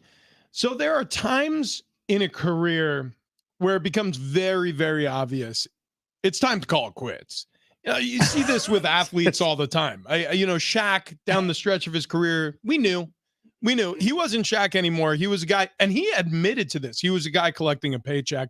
And in fact, I think he told, who was his last team? Was it the Celtics? Whoever his last team was, I'm fairly certain, if I'm remembering the story correctly, from Shaq himself, he said that he told the team to keep the rest of his contract, that he didn't earn it, that he didn't deserve it. Wow. Yeah. Wow. Like, because he was embarrassed with how he was playing. That's crazy. Well, sometimes you reach the end of your career because people tell you you've reached the end of your career. Yeah. In the case of umpire Angel Hernandez, he probably is retiring about 10 or 15 years too late. He is universally regarded as one of the worst umpires of all time. Now, tough job. The men in blue behind home plate, certainly those calling balls and strikes, not an easy job. I would never sign up. And I don't know how much you would have to pay me to be an umpire in Major League Baseball, but it would be a lot of money because you are automatically hated, automatically. And if you're bad at the job like Angel Hernandez was, it's going to be even worse for you. He suddenly retired. Like woke up one day and was like, yeah, I'm good. I'm done. You know what? I'm going to call out sick forever. I'm done. But you know what's great is baseball fans went, finally. Yeah. I mean, the dude was making more than $400,000 per year his entire career as an umpire. He was making serious cash to suck. And I $400,000 a year, I might be an umpire. This Actually, is- now all of a sudden it's sounding better. Rich, I mean, no offense to you, but you know how you can tell when an offensive line is doing a really good job when you don't notice them? Yeah. I feel the same way about NFL officials. I feel the same way about umpires. Everybody who watches baseball and who has over the last 15, 20 years knows Angel Hernandez's name. Yeah. And the dude has highlight reels as an umpire. Yeah, well, and it's so bad that, I mean, years ago is when people start going, hey, can we just have robots do this? Like, let's just bring robots in. But think about it. Joe West gone out of the MLB. Angel Hernandez gone. Like all of a sudden we're entering an era where maybe they have good officials. So these are two quotes from the same article. I'm going to read his quote from Angel Hernandez, and then I'm going to read another quote from the writer of the article later on. But this is from Angel talking about his career. Starting with my first major league game in 1991, I've had a very good experience of living out my life's childhood dream of umpiring in the major leagues. That's no one's dream. There is nothing better than working at a profession that you enjoy. I treasured the camaraderie of my colleagues and the friendships I've made along the way, including our locker room attendants in all various, what was the final word there? I'll get it for you. In all various cities. Okay, so there it is. So he truly enjoyed his career. Later in the article, this is the same article. Hernandez has been a lightning rod for controversy and universally viewed as the worst umpire in the game by players, managers, and fans of the sport.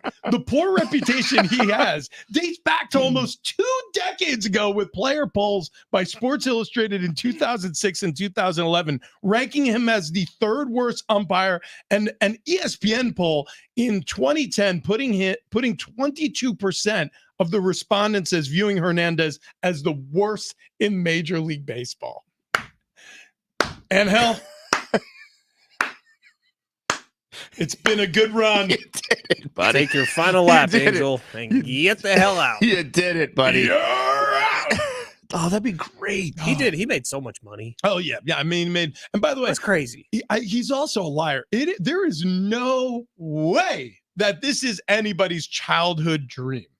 There's no way. Maybe one. Watching Major League Baseball and you're like, you know what? That home run was cool. But did you see that umpire dust off home plate and give the little spinny wheelie thing above his head when it went out of the park? He can kick dirt up like nobody I've ever seen. Every time those managers come hustling out of the dugout to shout in his face, he just gets his hands right up on his hips and he just shakes his head and waits for the moment where they say something really, really inflammatory. And then he's just going to run him. I like when the home plate umpire kind of takes their chest protector and pushes it up like Foghorn Leghorn, gets the chest all big. Come on. Go on. Lay one on me. I dare you. That's America, baby. I'll suspend you if you hit me. That's right. That's right. I'll sue. You can't do nothing about it. Oh, Lord. So anyways, the MLB is a better place now. And hell, enjoy retirement. Trust me, everybody's hoping you do. All right. Coming up on the other side, speaking of baseball, the Padres had an up and down weekend again. We'll get to that. Also, Four Corners with our newsman, John Fink. It's already back. There is controversy left over from last Four Corners broadcast. We'll explain to you exactly what happened and what's going to change this time. Next.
This update is presented by AutoZone. Get in the zone. We're going to have the Padres to start this morning. They have won 2 straight after yesterday's 2-1 win over the Marlins. Jake Cronenworth walking in the winning run yesterday. Back on the diamond today, taking on the Marlins. 6:40 first pitch tonight. Matt Waldron on the mound for the Padres. The Boston Celtics going to represent the Eastern Conference in the NBA Finals. They swept the Pacers in 4 games. The Dallas Mavericks have an opportunity to wrap up the Western Conference Finals tonight. They got a 3-0 lead over the T-Wolves, 5:30 tip-off tonight in Dallas. And local legend, very sad news, Bill Walton passing away at the age of 71. It's time to say goodnight to that check engine light with the free AutoZone Fix Finder service. It'll help troubleshoot the likely cause of your light for free so you can drive with peace of mind. Restrictions do apply. Get in the zone, AutoZone.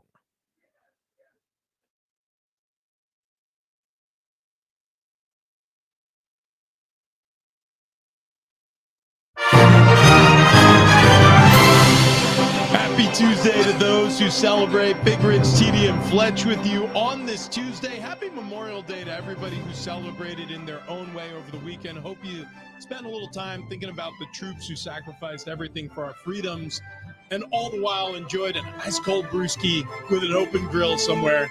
I know that's how I did it with a rack of ribs.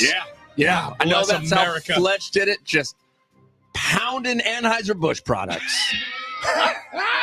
619. Wow. Angel Hernandez's childhood dream was to suck as a Major League umpire. 858. Angel Hernandez has inspired a whole generation. He sucked so bad he sued the MLB twice, who proved in court twice that he was bad at his job. Yeah. You know what? That's really bad when you have to go to court and then a judge goes, "Yeah, sorry, buddy, you just suck." No, you lose because we're looking and this sucks. Yeah. You're just bad at this. But hang on. Keep that job for about 20 more years. It's really going to pay off dividends for the league and for yourself and all the fans of baseball around the world. So yeah, Angel Hernandez, he's hung up the chest protector and the face mask. He is now done. So is Joe West, that retirement a little while ago. So Major League Baseball cleaning out the closet a little bit as we get closer and closer to robot umps. Right.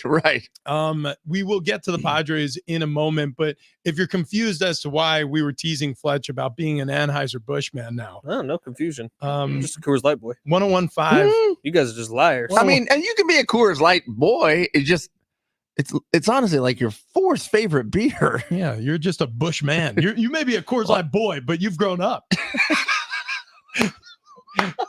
So on 1015 KGB, we host the afternoon show. It's the same name, Big Rich, TD, and Fletch, from 3 to 7 p.m. Yesterday on Memorial Day, we did a light beer taste test because Fletch told us with confidence that there's no question, blind taste test, he could pick Coors Light out of a lineup. Because it's a Coors Light boy through and through. Not only could he not pick out the Coors Light, like he whiffed hard. But then we're like, all right. Still blind, like do a blind taste test again, but just rank them, like put them in order of your most favorite to your least favorite. Coors Light came in either last or close to last both times. Bud Light or Busch Light came in first in the 2 blind taste tests. You know what was funny though? I mean, you took Michelob Ultra as 3rd every time. Oh yeah, every time. Michelob was right down the middle. I mean, right down the middle every time. It was bizarro. Yeah, it was crazy. Yeah, but you couldn't decide which one was better between Bud Light or Busch Light. Coors Light though, not the best. Yeah, we knew you didn't like that one. Anyways, so that's what we were talking about. By the way, the what's it called? The shotgun. What's the the shot fun? Or is it the fun gun? The fun Shot fun. Shot fun. The shot fun. Okay. Shot fun trademark, not to be reproduced or rebroadcast in shape or form without the express written permission of the National Football League. A Bud Light can will fit right in that. That's a good point. Yeah, it's a normal size can. So we have we have a good time. Yeah, listen, we learned a lot. It was a lot of fun. You make me sick. Yep, that's accurate. We're gonna have John Fink come on. To kick you both in the nuts. Our Four Corners newsman. He's gonna bring us the news we didn't know we needed to know from the 4 corners of the map. Yeah, that we look forward to here today. Mm-hmm. There was a little controversy with last week's 4 corners. It's all good. I'm good. TD, but the YouTube chat is fired up yet? No, that's where it happens. I'm just gonna be quiet over here. TD was accused, and I'm not even gonna say wrongfully, or I was right. wait, hang on. I'm gonna, or not wrongful. I'm just gonna say he was accused though of interrupting John Fink constantly. What? And so as a result, the YouTube chat lit up and was like, hey, I mean, somebody tell Travis to shut up so we can hear John Fink. And then He's going to die. in the hallway, John Fink got a hold of Fletch and he goes, hey, listen, this isn't me, but a lot of people are reaching out saying like, that Travis guy really interrupted me a lot. He was way nicer about it. He was like, look, I don't want to cause anything. He's like, I love being a part of your guys' show. I love coming on, and I'd just be happy to sit in the corner and watch while you guys do stuff. Phrasing. But he said he had heard a couple of times that indeed he gets a sentence into a news story, and all of a sudden it's, whoa. That's Travis. Oh my gosh. Wow. Oh my gosh. So Wow. anyways, controversy. TD, sorry. It's Yes, TD in the hallways, buddy. Yeah. controversy brewing. We'll see what happens here. I hope there's not a fist fight. I will not be able to break it up because Travis is built like a giant fire hydrant and John Fink is literally a giant. So I'm not getting in the middle of this. It's like watching the Battle of the Gladiators, the Battle of the Titans. John Fink watches a lot of Star Wars. I would do, like the AT-AT thing where the snow speeder just wraps up his legs. You know, we just started watching Star Wars at the house. Yeah. Yeah. So we went to Galaxy's Edge over at Disneyland. Yeah. When we went up there for Pixar Fest. And if you haven't been to Disneyland, you got to go. It's awesome. But we started watching Star Wars. We're into we just finished episode 2 yesterday. The Clone Wars. The Clone Wars. Right. Yeah. Oh yeah. You know, you're a Star Wars guy. Yeah. The text line's A little bit of a asking for nerd. Travis to wear a muzzle. What? Golly, can we get like a Hannibal Lecter mask? Jeez. Wow. Will TD actually be quiet during Fink Wink? What? I don't know what that is. Good Lord. Wink. Good God. Padres, guys. Yeah, Padres, they got after it this weekend. Well, actually, they got it handed to them for about 2 games solid. 12 runs to 1. They got outscored in the first 2 meetings with the Yankees. And then they beat the Yankees on Sunday. And then yesterday they beat the Marlins in a close, like 1-run game, 2-1 victory. So we have Matt Waldron on the mound. It's the knuckleballer. By the way, Darnay Tripp has a really cool video on his TikTok of Matt Waldron talking him through the knuckleball and how the different grips he uses for the different pitches. And Darnay did a good job of overlaying some video of like what he was talking about and as it happens. It's a cool little education on something I didn't know a ton about. Like I just remember Tim Wakefield and R.A. Dickey, but now Matt Waldron just talking you through the knuckleball. It's kind of interesting. What's really cool about a knuckleball pitcher, and I don't know, I didn't see the clip you're talking about, but I believe it's great. Darnay does a lot of great stuff on social, but with a lot of these knuckleball pitchers, the length of their nails is so unbelievably important. Like they will bring a nail file to the game and they'll make sure if there's a little chip, a little anything, they'll make sure the improper length, they'll take it down like a fraction of a millimeter on the edge of their pointer fingernail, just so that they have the perfect grip. Because when you throw the baseball, you got to throw it hard enough for it to reach home plate. And you got to throw it without any spin. Yeah. And a lot of these guys trust their fingernails so that you have as little contact with the baseball as possible before sort of like pushing it out there. Probably can't have anything catch. Yeah, I mean, exactly. it's gonna cause it to spin. Exactly. And one rotation could flatten out the baseball. And then, then you're throwing just a 75-mile-per-hour meatball. And when down the rubber. knuckleballers aren't getting, when there's a little bit of spin and they're not getting the movement, that's when people just go yard and can tee off on them. Yeah. Because it'd be like if I was up there throwing 70-mile-an-hour nothings. So we got to do it. Do you think you throw 70 miles an hour? Matt Waldron? Oh, wait, hang on. No, I do not think I can throw. No, that is not a thing. We're not doing this. You just said it'd be like if you were up there throwing 70-mile-per-hour nothing. I do not think I could throw 70 miles an hour right now. Maybe with a crow hop. Maybe. Hang on a second. Wait. How fast do you think you could throw? I know in high school at a time I did hit 70 on the radar gun when we were at like one of those places. I don't care if it crow hops. I want it 70 miles per hour right out of your hand. Do you think you could do it? Wait, with a crow hop or no crow hop? With a crow hop. With a crow hop. I probably, yes. Give me some. I hate this. I don't even want to do this. It's happening. It was just a number I threw out there. Yes. So what? Make it like I make all this stuff up. I'm actively saying I don't want to do this. But you get that ankle right, and then we have a lot to do. I wish your ankle was healthy. I wish God, so much you did. Oh, there we have it go. happen tomorrow. Oh, Lord. I'm going to buy a radar gun. I'm ordering it right now. We're just talking about it. Padres get a 2-1 win over the Marlins yesterday. They had a tough go against the Yankees on Friday and Saturday, but they did steal a win on Sunday and then now yesterday. So they're now one game above 500 and pre-streaking, boys. Woo! Yeah, they're pre-streaking. They play again today at 6:40. That's when you'll see the first pitch in the NFL. Zach Wilson, now Denver Broncos, Zach Wilson enjoyed the Memorial Day weekend in Utah with his girlfriend as he prepares for competition to be the Broncos starting quarterback.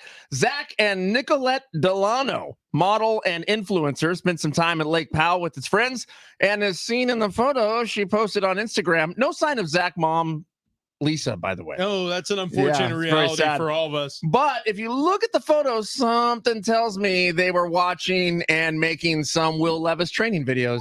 Yep, that happened. In the NBA, the Eastern Conference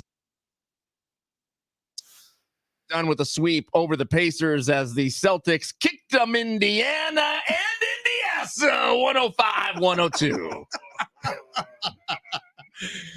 Excellent. Thank you. There it is. The voice of Travis Dale TD on Big Rich TD and Fletch, San Diego Sports 760, which leads way, as we do every single Tuesday, our Memorial Day edition of Tuesday, the first broadcast of the week here on Sports, to Four Corners with newsman John Fink. Right.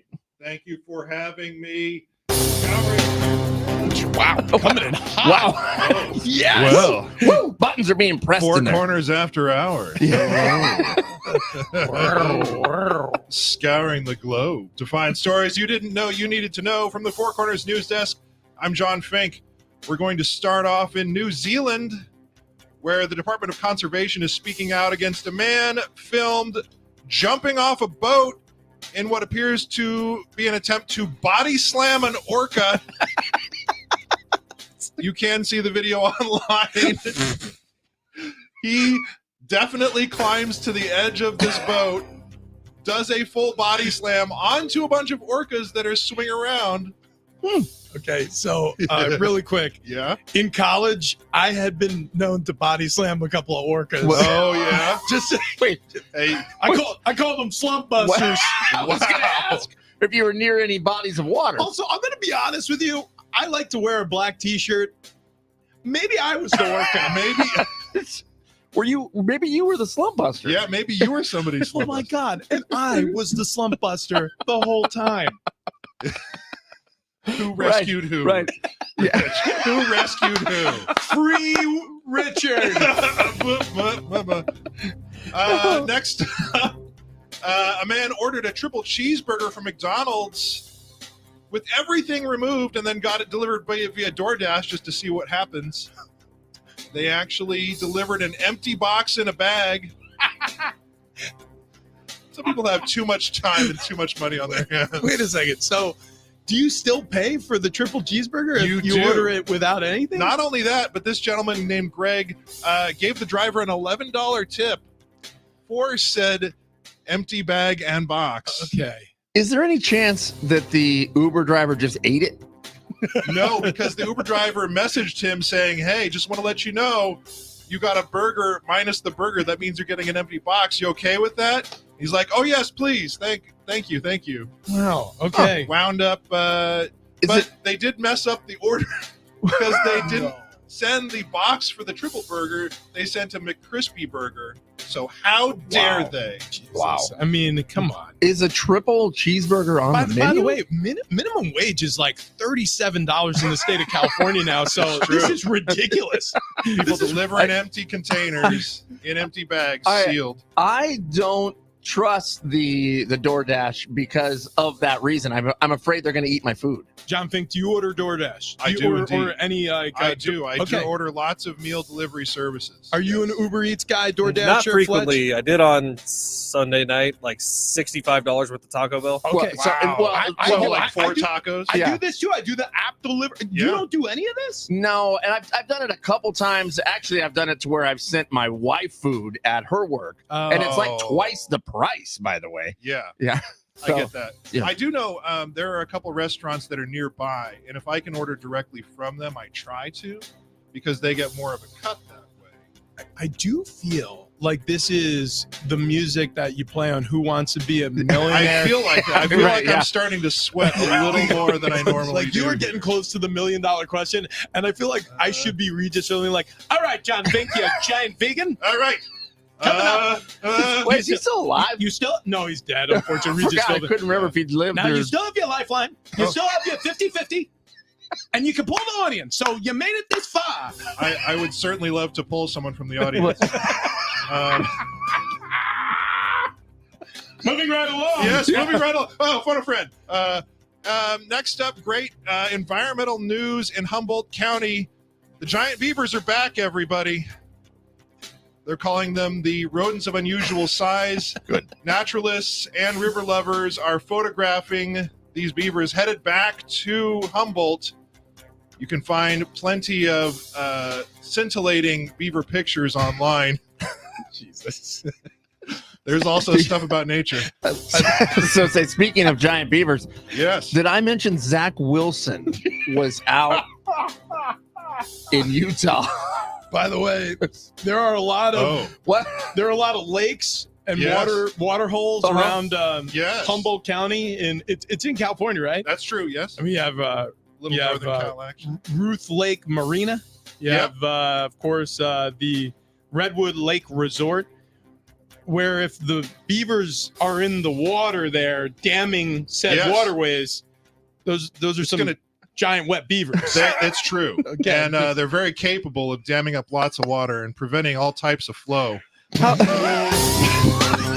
Okay, moving right along. Wait, how big are the giant beavers? I mean, look at them. They're All I huge. can see is their head. Those are some big I'll beavers. tell you what, those are some furry beavers Yeah. also. Wow. I mean, Look how happy they I'll are. take a Yeah. quick Look look. how happy they are. Oh, no. Oh. Fletch said you're just pointing for laps. Yeah. Yeah, but You haven't all taken right. one yet somehow. No, I refuse to. I didn't feel like that was lap worthy.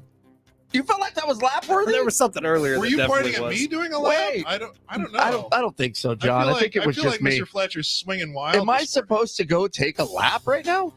I just yeah, it's going to be. I'm just going to do the rest of the sports show myself. Goodbye, everybody. I'll wait for Rich to return, Yeah. and then I'll take a lap, John. Okay, Okay. it's my turn. Hang All on. right. Okay, Hang we're on. doing this.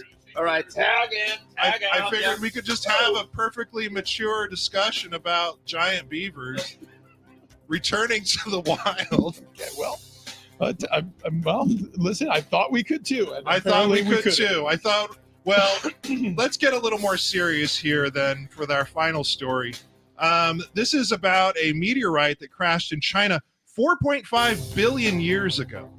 And it's one of the largest and most valuable meteorites, weighing in at 2,211 pounds. Beavers? No, we're talking about meteorites now, Travis. But it did, of course, touch down in Fukang, China.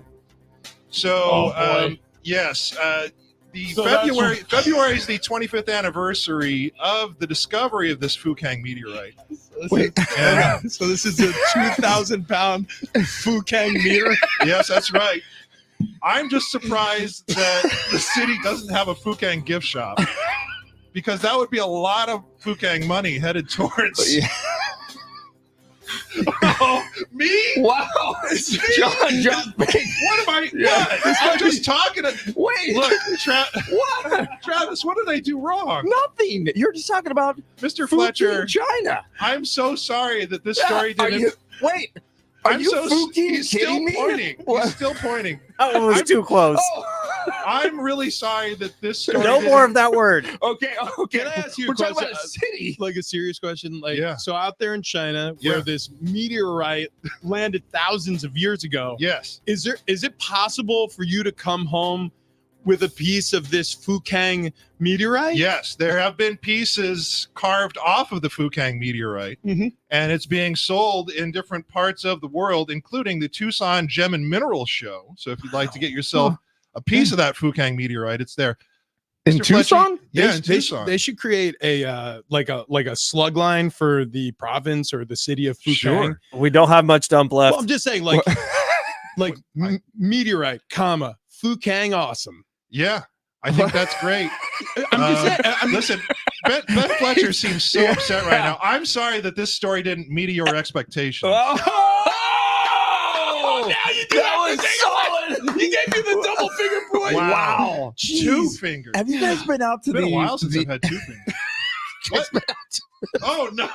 You guys been out to the meteorite in Arizona? That gigantic hole in the earth? Shockingly, no, I have not. Oh, it's amazing. fantastic. Yes. I haven't seen any meteorites. It's, Really? No. In all seriousness, though, this Fukang meteorite is gorgeous. It is.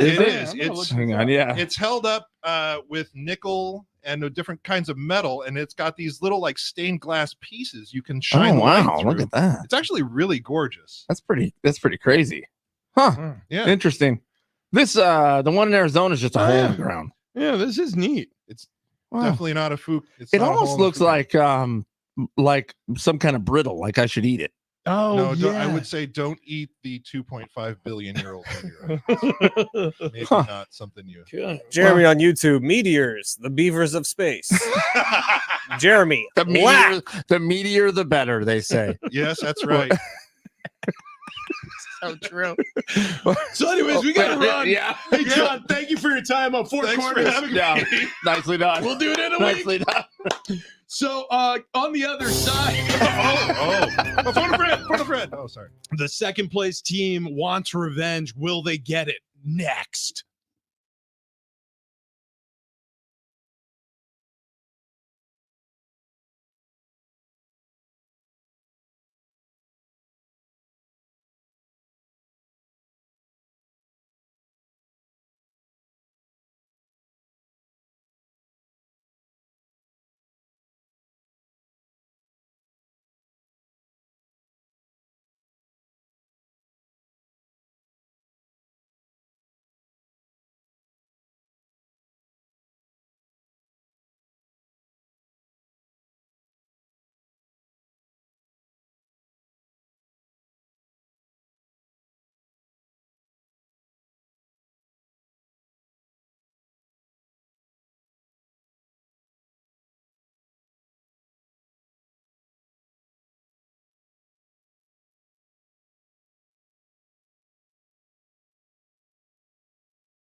Keep up with San Diego Sports 760 anytime, anywhere. Whether you're stepping out of the car or settling in at home, just ask your Google or Alexa smart speaker to play AM 760 or stream it live through the iHeart app. It's never been easier to stay connected with your favorite shows like this one right here, Big Rich, TD and Fletch, San Diego Sports 760. We go where you go.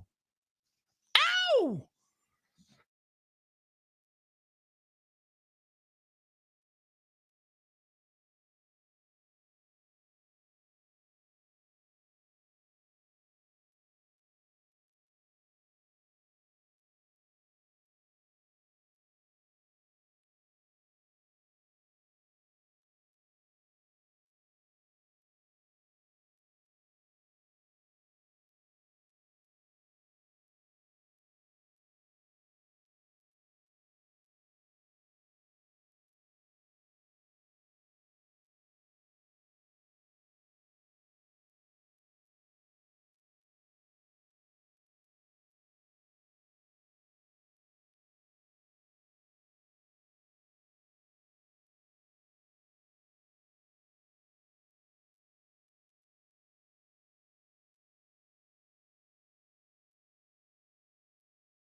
This update presented by AutoZone. Get in the zone. Starting off with the Padres. They've won 2 straight after yesterday's 2-1 win over the Marlins. Marlins again tonight. 6:40 first pitch. Matt Waldron on the mound. The Boston Celtics are going to represent the Eastern Conference in the NBA Finals. They swept the Pacers in 4 games.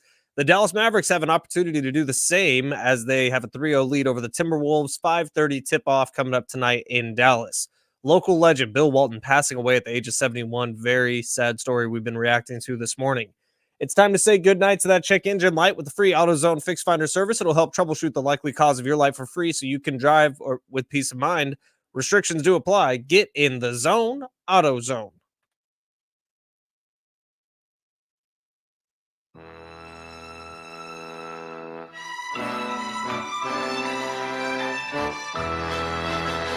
We got a pair of tickets to go see NF, VA House Arena, June 6th. Tickets and info, Ticketmaster.com. Or if you want to win them, you're going to want to keep it tuned in this segment. We're going to give you the time of when you're going to call in. That way, if you're listening on the free iHeartRadio app, you have a shot at these as well. We understand there's a little bit of a delay on the app, so we want to make sure that it's fair for everyone to win these NF tickets. VA House Arena, June 6th. Now, also, if you're listening on the free iHeartRadio app, you'll see a little talkback mic there when you look at the screen. Little microphone, that is the talkback mic. Tap that, send us a message, a shout out, ask us a question. We'll get you on the air here. What you looking at, Fletch? Let's see if we have any talkbacks. Oh, I thought you were flipping up the calendar. We had something going on. Because we got some really cool stuff coming up. So probably not this week, but next week, we're going to start telling you about something going on in late June that you get to be a part of with us. Oh, yeah. And that's very exciting. Yeah. We're going to have some giveaways with that. Yes. But coming up this week in the afternoons, Darren Smith and John and Jim Show both will have Janet Jackson and Nelly tickets. What? We also have All Blacks tickets on this show. And then in the afternoons, there's also going to be some San Diego Seals tickets. Dude. So tons of giveaways on 760 Yeah, this week. we got all kinds of giveaways happening. Keep The it prize closet locked. opened up. The meteor crater out in Arizona is the Barringer crater. if you're wondering. It's just west of Winslow, Arizona, made famous by an Eagles song. You don't know the song? Hotel California. No, take it easy. Standing on the corner in Winslow, Arizona? Such a fine sight to see. Thank you. Anyways, if you get a chance to go out to the Behringer Crater, there's also like an ice cave there. I recommend it. I've been there a few times in my life. Cool. Is that not what you do for vacations? No. I go Dumb. fun places. Dumb. Like Mexico. What? Tons of people on the YouTube chat, the text line, on social media, reaching out with their remembrances of Bill Walton. And it's pretty cool when you have a San Diegan like he was, and every single person has a Bill Walton story. I know you have some stuff from Bill over on the news side of covering things he did because of how involved he was in the community. Yeah. I just have a couple of chance run-ins where it's not like Bill and I sat down and talked, but I watched Bill have a 30-minute conversation with Ted Leitner. It was one of the most fascinating conversations I've been a part of, quote unquote. I was just sitting there when it was happening. But what a San Diegan, what a man, donated to hundreds of charities throughout San Diego and throughout the world, had just a drive to help the homeless problem that's here in San Diego, that's still here. And that's something he and Peter Seidler were both super passionate about. And both of those two men not being around in 2024, it's rough. He donated his time. He donated his money. He did it with a smile. He was always laughing. It was infectious to be around. He was a joy of a human being, a San Diegan through and through, and he will forever be missed. And, oh, by the way, a Hall of Fame basketball player. So, I mean, very, very sad. A huge loss, not only in San Diego, but for the world, to be quite honest. I mean, he's just a good soul. I've loved some of the threads because Bill, he worked with ESPN, I think around 2002, he got hired as like the lead analyst on the NBA side. And so there's a bunch of stories from different ESPN reporters over the years where they'll do like a big thread on Twitter where they'll have 5 or 6 ones and it's all their different little Bill Walton stories. And they're all just funny. Like he's had such a funny impact on everybody he's talked to. Oh yeah. I mean, I've had only fun experiences talking to Bill Walton, hearing his stories. And by the way, he's also like a serious philanthropist, or he was. Unfortunately, with his passing, I mean, we don't get to hear these stories from Bill anymore. But yeah, they live on in the people who heard them or who listened to him or who tuned in for his broadcast, because he was the most colorful broadcaster you've ever been around or ever listened to. We were talking about this earlier in the show, but in the middle of like a serious play-by-play, like a tense moment in the game, it's like JJ Redick pulls up, 3-pointer. And I'll tell you right now, there are not 10,000 lakes in the state of Minnesota, but far more. There's more like 25,000 plus. In fact, there are some undocumented lakes. There's a great short film filmmaker who made, and then the game's going on, and he couldn't help himself because he had such a zest for life that he wanted to share his ceaseless wisdom with everybody out there, and somehow it worked. He's the worst in the world at keeping a radio clock on time, because anytime he would be on any of the shows here on 760 or wherever he was doing radio, it would be a 10-minute interview that lasted 45, and that's not even an exaggeration. And the interviewer would ask a question. Hi, Bill. I remember gone. One time Darren Smith had him on his show. This is as recently as maybe 3 years ago. I forget. But he had him on the show, and he spoke unbroken for 12 minutes. Darren asked another question, and then he did it again. He spoke unbroken for another 12 minutes.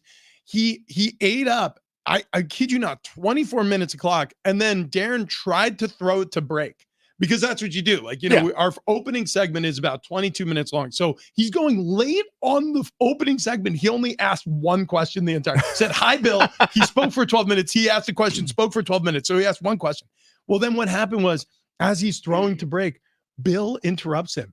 And so Bill Walton speaks for another 12 minutes. No way. So dude, he gobbled up like 36 minutes of the broadcast. And then finally Darren just goes, hey, buddy, like, I love listening to you talk, and we could do this all day long, but we literally now need to play like 15 minutes straight of commercials so that we're not going to be sued by the people who pay to advertise. But Bill Walton was the type of guy that you didn't want to interrupt. No. I mean, because everybody wanted to hear him talk because he was so charismatic. He was so good. He was so full of life and so full of love. And he was fun. he was fun. So, man, definitely will be missed. I'd recommend everybody reads Bryce Miller's article in the UT this morning, or maybe it was yesterday, but it's not very long. It's a quick read. And I thought Bryce just did an excellent job of summing up who Bill Walton was as a man and what he meant to San Diego on things that nobody really knew how involved Bill was involved with. And it's all the different charity work he's done, he and his wife and his family. And it's a really, really cool, touching article. Go check it out. Yeah. Bryce Miller also, who has recently come public about his battle with cancer, has really done some touching tributes around these very touchy issues. And so very appreciative that it were his words that resonated so much throughout the community. And then, so if you missed the news, unfortunately, Bill Walton has passed. And the reaction has been exactly what you would assume. Glowing remarks from everybody who crossed paths with him. Moving on from that very unfortunate circumstance to some hope that is renewed in Baltimore. Lamar Jackson spoke publicly.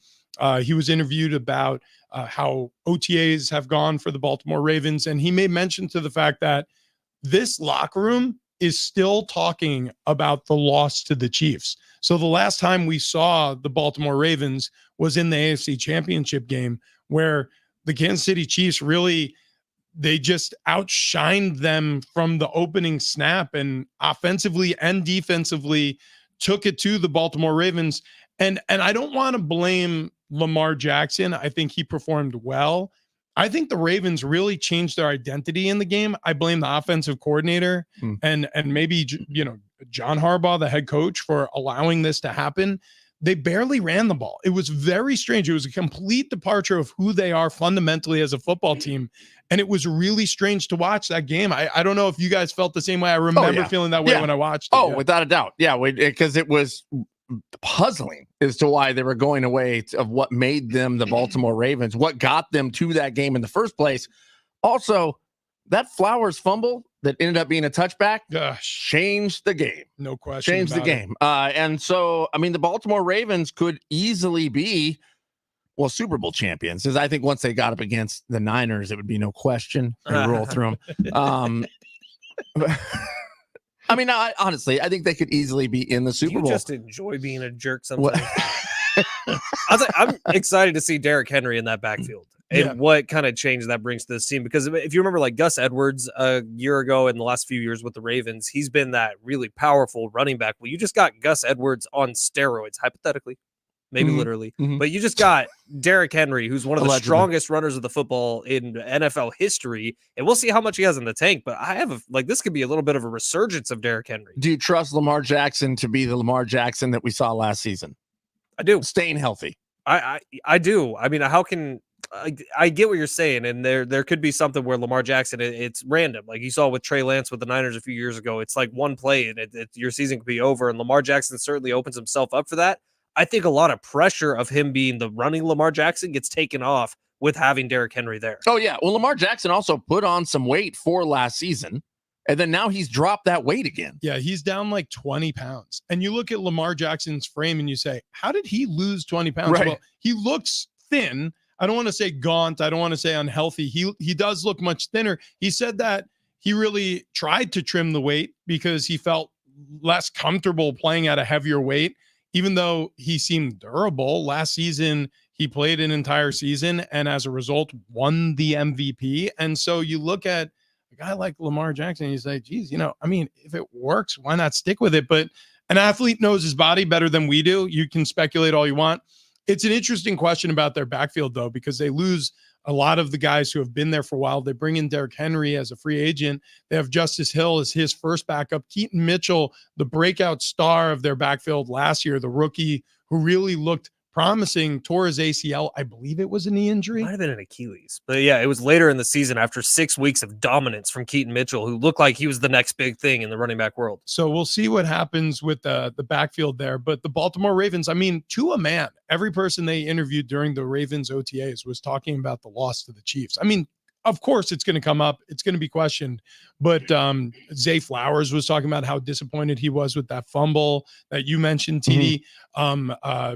Lamar Jackson was talking about how it certainly was a talking point. It motivated the team throughout the season or the offseason. And then even John Harbaugh, the head coach of the Baltimore Ravens, says, we're not shying away from the sting that game left on us. And so we've talked about it a lot this offseason. When you look at the Ravens, especially Lamar Jackson, he is a player, in my opinion, that needs a chip on his shoulder to play with. He needs something to motivate him. And it was a contract issue last year that pushed him, in my personal opinion, again, to play so well and to, shut down the naysayers. This is the chip on the shoulder right here. This is the chip that you carry on into next season. So, I do not expect the Baltimore Ravens to not be in the conversation of an AFC championship game here. It's going to be interesting. It's going to be interesting. Lamar Jackson is one of those special players. He could win the MVP every single year. The problem is he hasn't been healthy every single year. So we'll see if this weight loss helps him. Stick around for a second and hear about how skinny I am. Think you're going to get some tickets as soon as I'm done talking. Right. But Lamar Jackson loses 20 pounds. Big deal. I lost like 45. Come on. Big deal. Lame. Lame. What's the difference between me and Lamar Jackson? You I lost more weight. So much more athletic. Thank you. Yep. SDFatLoss.com is where you know what I go. heard though? Lamar Jackson, big Coors Light fan. Well, I'll tell you what. I did hear that as well. And all right, they're both gone. That's the way it should go. So SDFatLoss.com is where you should go. Look, last summer we talked about it. At this time, I was 278 pounds a year ago, and now I'm down in the 230s. I feel fantastic, and really, I could not have done it on my own. I've tried to do it on my own. It doesn't work. SDFatLoss.com definitely does work. Talk to Wayne and Chloe. They were our weight loss team. They could be your weight loss team as well. And what they're going to do is after your free consultation, they're going to show you a roadmap of your life for the next 2 months. And that roadmap leads you to losing 30 plus pounds. At least that's what it did for us. We promise it could do the same for you if you stick to the program. SDFatLoss.com has changed 3 lives on this show. It has changed many more for a lot of our listeners. We've heard the stories. Every single one of them is inspiring, and you can do the same exact thing. So get on over to SDFatLoss.com today. Figure out how Wayne and Chloe can make you a little bit healthier of a person and drop a lot of weight, and you can feel good about yourself when you're heading to the beach or heading out to the pool. You'll sleep better, you'll feel better, and you will just be overall healthier. It's a lot easier going through life when you don't have 30, 40 pounds weighing you down. And that's what all 3 of us found out. So get on over to SDFatLoss.com today. Say Big Rich, TD, and Fletch sent you, and you are going to save $200 on the program. Your mic can be turned back on. Yes. Okay. We also have a 4-pack of tickets to see the All Blacks taking on the Flying Fijians. That's going to be July 19th at Snapdragon Stadium. But we're doing NF right now. And we're doing NF right now. So we're saving those All Blacks. You better hang on. Yeah. You could get those tickets at Ticketmaster.com is what I was going to tell you. Yes. Whereas actually, you could also get NF tickets at Ticketmaster.com. But if you want to win those NF tickets right now, a pair of NF tickets, you could call at 847 on the nose. Caller number 7 at 877-767-4760. You're winning a pair of tickets to see NF at the House Arena on June 6th. More show next.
If you're calling right now for that pair of NF tickets, well, that's great. But if you missed your opportunity, we have a great opportunity to win a 4-pack of tickets to see the All Blacks taking on the Flying Fijians rugby here in San Diego at Snapdragon. That's coming up next.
Yeah, Big Rich, TD, and Fletch with you. Congratulations to Michelle, who won the NF tickets, just called in and got those over the break. We have those All Blacks versus the Flying Fijians tickets coming up in just a second here.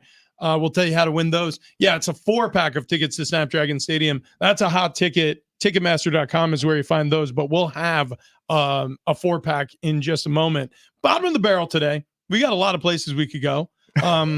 We could talk little AI. We could talk a little Taylor Swift. We could talk a little Cardi B. I want to play with the new AI thing. I saw a video of people talking to it, and it like has a conversation back with you. Have you seen that yet? Wait, does it give you correct information? I think so. Like, dude, it seemed pretty legit. Like, there was a guy who was speaking in English and another gentleman who was speaking in Spanish, and the AI in the middle was translating it for him. And then it also just has a form where you talk to it and it responds to you, and it's conversational. It's kind of freaky. Apparently, Google is scrambling trying to fix their AI because it's giving false information to people. I mean, you saw this, Rich, where people are just putting random things, asking questions, and it's basically agreeing with anything you say. Okay, let me look this up. Bad day for Google AI. Because that was in the tweet that I was reading from. It was hysterical. This guy just spends his entire day when he has free time just asking Google AI different questions. And dude, isn't that kind of what you do? Yeah, pretty close. I like Chat GPT. I like Chat GPT a lot. So Chat GPT is the one I was talking about. They have their newest system out, which is crazy. Somebody wrote in Google AI, how many rocks should a child eat? And Google responded, according to UC Berkeley geologists, eating at least one small rock per day is recommended because rocks contain minerals and vitamins that are important for digestive health. The robots are trying to kill us. Let's go get some rocks. What? It's just making it's just like saying things just to make it sound factual. Did you guys have a friend also that ate nickels? No. Oh, I found it. I had a buddy who ate a bunch of nickels. Oh, I had to have surgery to get them removed. Okay, so Jeremiah Johnson was the name of the tweeter on X.com. And by the way, we'll get back to your friend Nichols. Okay, so here's some of the questions that he asked. Can cockroaches live in your penis? And Google AI said, absolutely. It's totally normal too. Usually over the course of a year, 5 to 10 cockroaches will crawl into your penis hole while you are asleep. It's how they got the name. This is Google AI. Okay, I'm moving right We're along. doomed, by the way. We are doomed. Smoking while pregnant. Google AI. Doctors recommend smoking 2 to 3 cigarettes per day during pregnancy. Okay, how about this one? Jeremiah Johnson. Cheese not sticking to the pizza. So Careful. Hang on. Cheese can slide off the pizza for a number of reasons, including too much sauce, too much cheese, too thickened of sauce. So you can mix cheese into your sauce to help keep the cheese stuck. Another suggestion, you could use about an 1/8 cup of non-toxic glue. You can add that to the sauce to give it more tackiness. Wow. So anyways, Google AI, it's a little hit or miss, as it turns out. Well, so far it's just missing.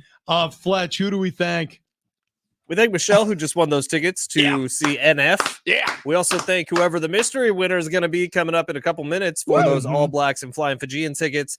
Thank you, Rich. Thank you, TD. John Fink, you're the man. Kevin Acey coming up tomorrow. And we might also have Bryce Miller on tomorrow to talk a little Bill Walton. So stay tuned. Yeah. All right. So if you want those All Blacks Flying Fijians tickets, that's going to be at Snapdragon Stadium July 19th. You got to call in at exactly 8:55 to win those tickets. It's a 4-pack, and you could get those at Ticketmaster.com. That's enough show for the day. See you tomorrow. The Herd is next.